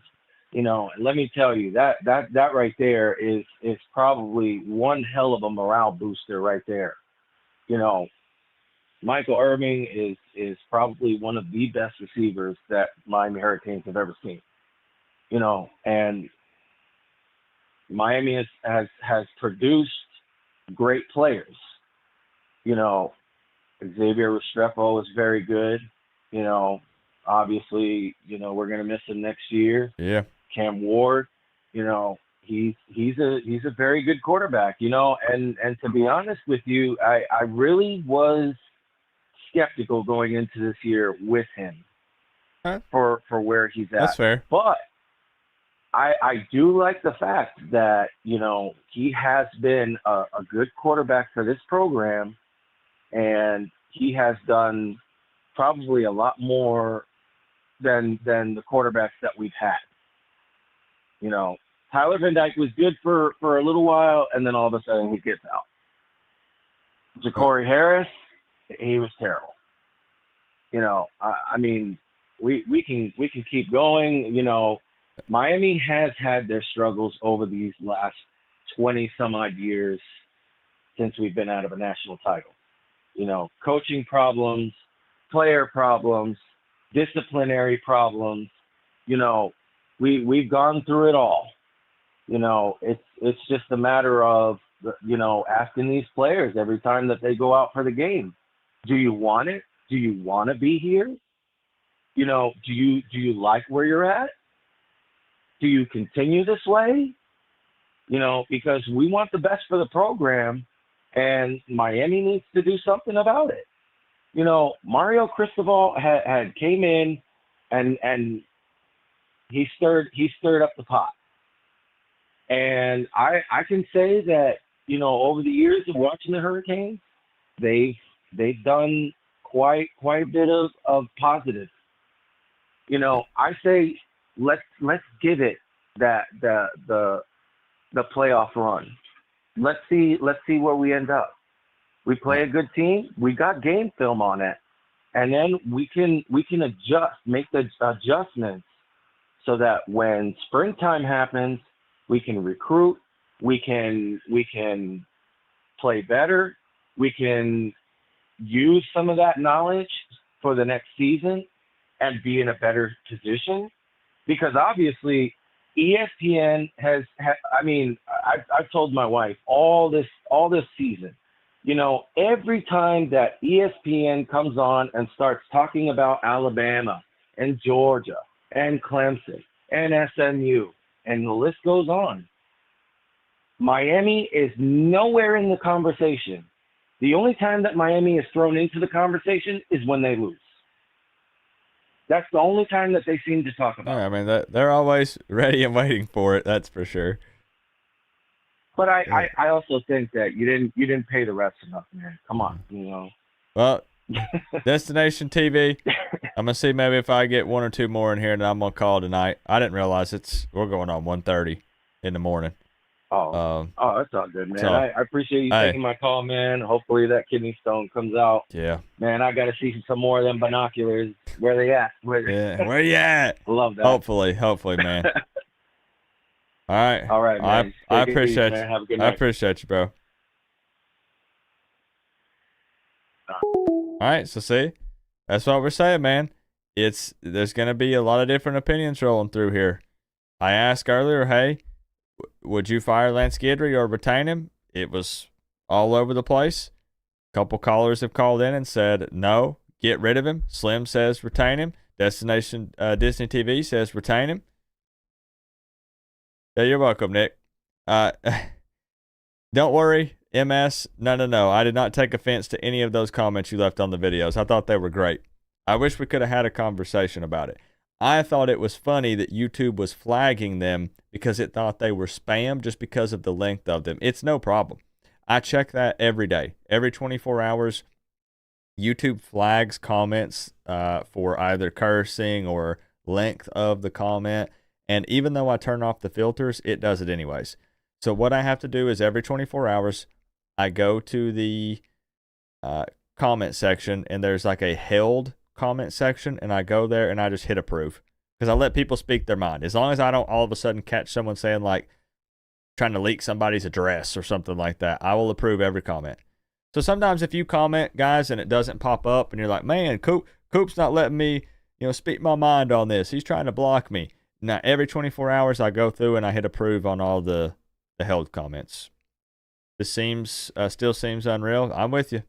Still trying to process. I know so many other people wanted in. I think, Trone, were you going to call? I know M. Skywalker was going to call. I feel bad, but it is like 1:30 in the morning. It's insane. We still have almost 200 people in here hanging out. People are still trying to process this thing, get it figured out. Some hoping that the playoffs do happen, some hoping that it doesn't. Trying to decide if 10-2 is good or is it bad because it's Mario's best record since he's been here at Miami. It's the best record Miami's had in like 8 years.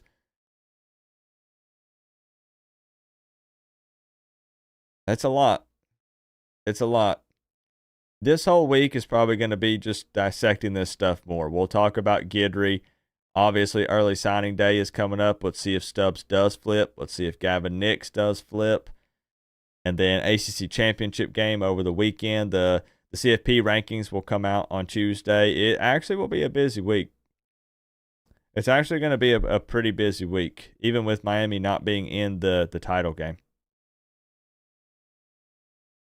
He was bad as George. What did you state? Who? How many natties?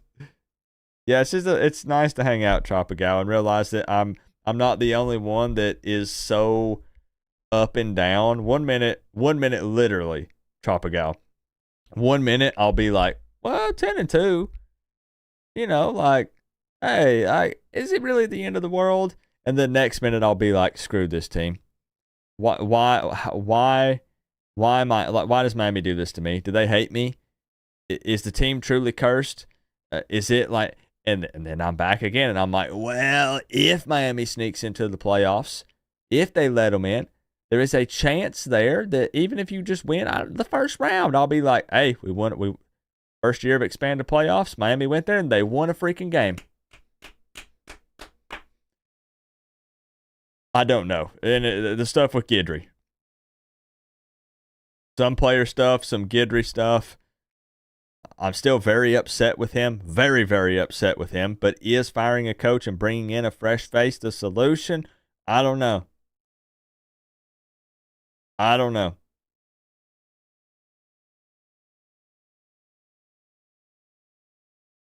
I'm not sure. I'll probably wrap it up. My apologies. I know there were more people that wanted to get in. I know, Cade Klubnik. Right? What a shame. What a shame. You got to be at work at 5 hours? Fair. Can't believe you're still awake. Fumbled the best QB since 1984 with a generationally poor defense.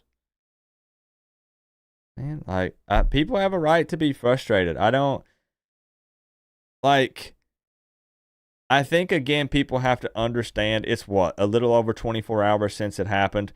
You got to give people a little bit of, what's the word I'm looking for here? You got to be understanding. Like, you wait all year for this, and then for it to kind of end this way can feel kind of, it's frustrating. Thanks, Coach Coop from all fellow Canes in the chat. I appreciate you, DeSanto. I needed this as much as some other people here did. Of course, CHJ, always comes back to WoW.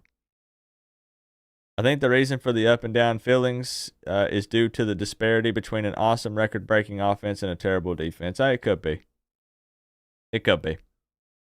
Thank you, DeSanto, for the Big 10. Also owning the board for the night with the 20. We will do some more videos this week and more streams so people can voice their opinion. Like I said, I'm reading every comment. I'm reading every comment on the live streams, everything coming up on the videos. Voice your opinion. Let it be heard. And don't back down from it. Be open, right? Be open to hearing other points of view, and people can make some great points. Like I said, I literally sit here and said, you know what? Fire Guidry. Forget it. Fire Guidry. And then Slim comes on and Slim says, but Coop, what about this, this, and this? And I was like, okay, yeah. And I'm all over the place. Just be open-minded, but speak your opinion. And let's see what happens, man. Let's see what happens. I am all for Miami sneaking into the playoffs. I'm not saying that they'll win a national championship. I'm not even saying they'll make it past the first round. But I'm not going to say no to them going. This is what it takes to wear the U on the side of your helmet. You were some delusional Hurricane fans rolling on the floor laughing, rolling on the floor laughing, rolling on the floor laughing, wastebasket, wastebasket, wastebasket.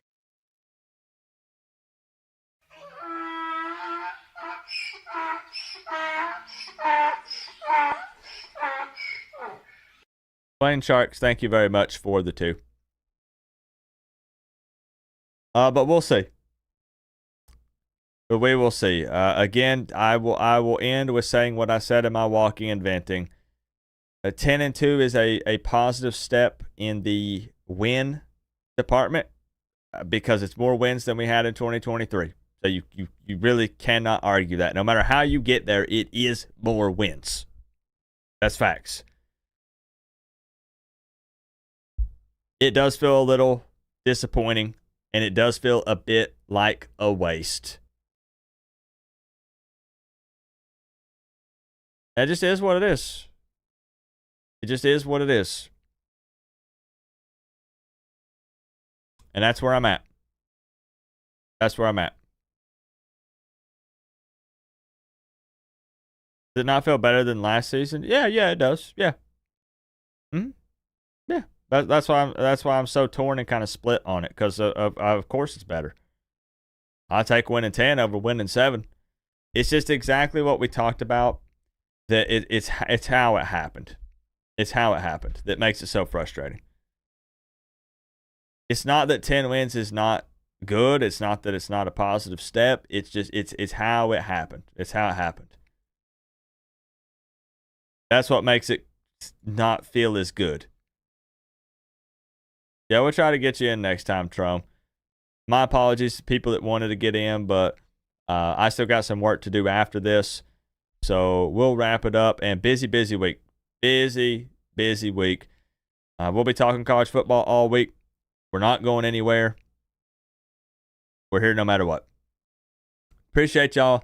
Thank you for all the love tonight. Plain Sharks, DeSanto, Slim Shady, Flick Shorts, Toxic Fart, Tucci, Nick Polly 48 with some great points. I appreciate you, my man. Glenn G, M Skywalker 07. Hopefully we'll get you in here. Bahama SC, Moonlight Meat, Trey. Thank you very much for the 5. The Vol fan, Rage Butt Plug. Once again, thank you for the sub.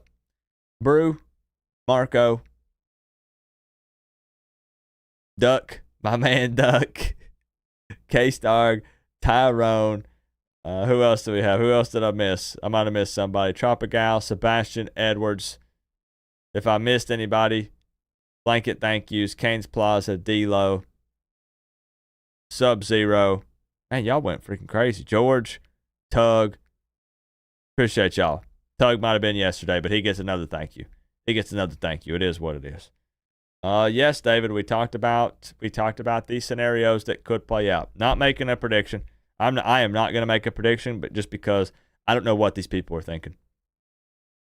I with the committee, who freaking knows? No predictions from me. I'll do a prediction if they get in. I'll do a prediction for any games they play. I'm not going to make a prediction on if they get in or not. I'm not doing it. Now watch tomorrow. Coop's video tomorrow. Will the Canes sneak into the playoffs? Yes or no?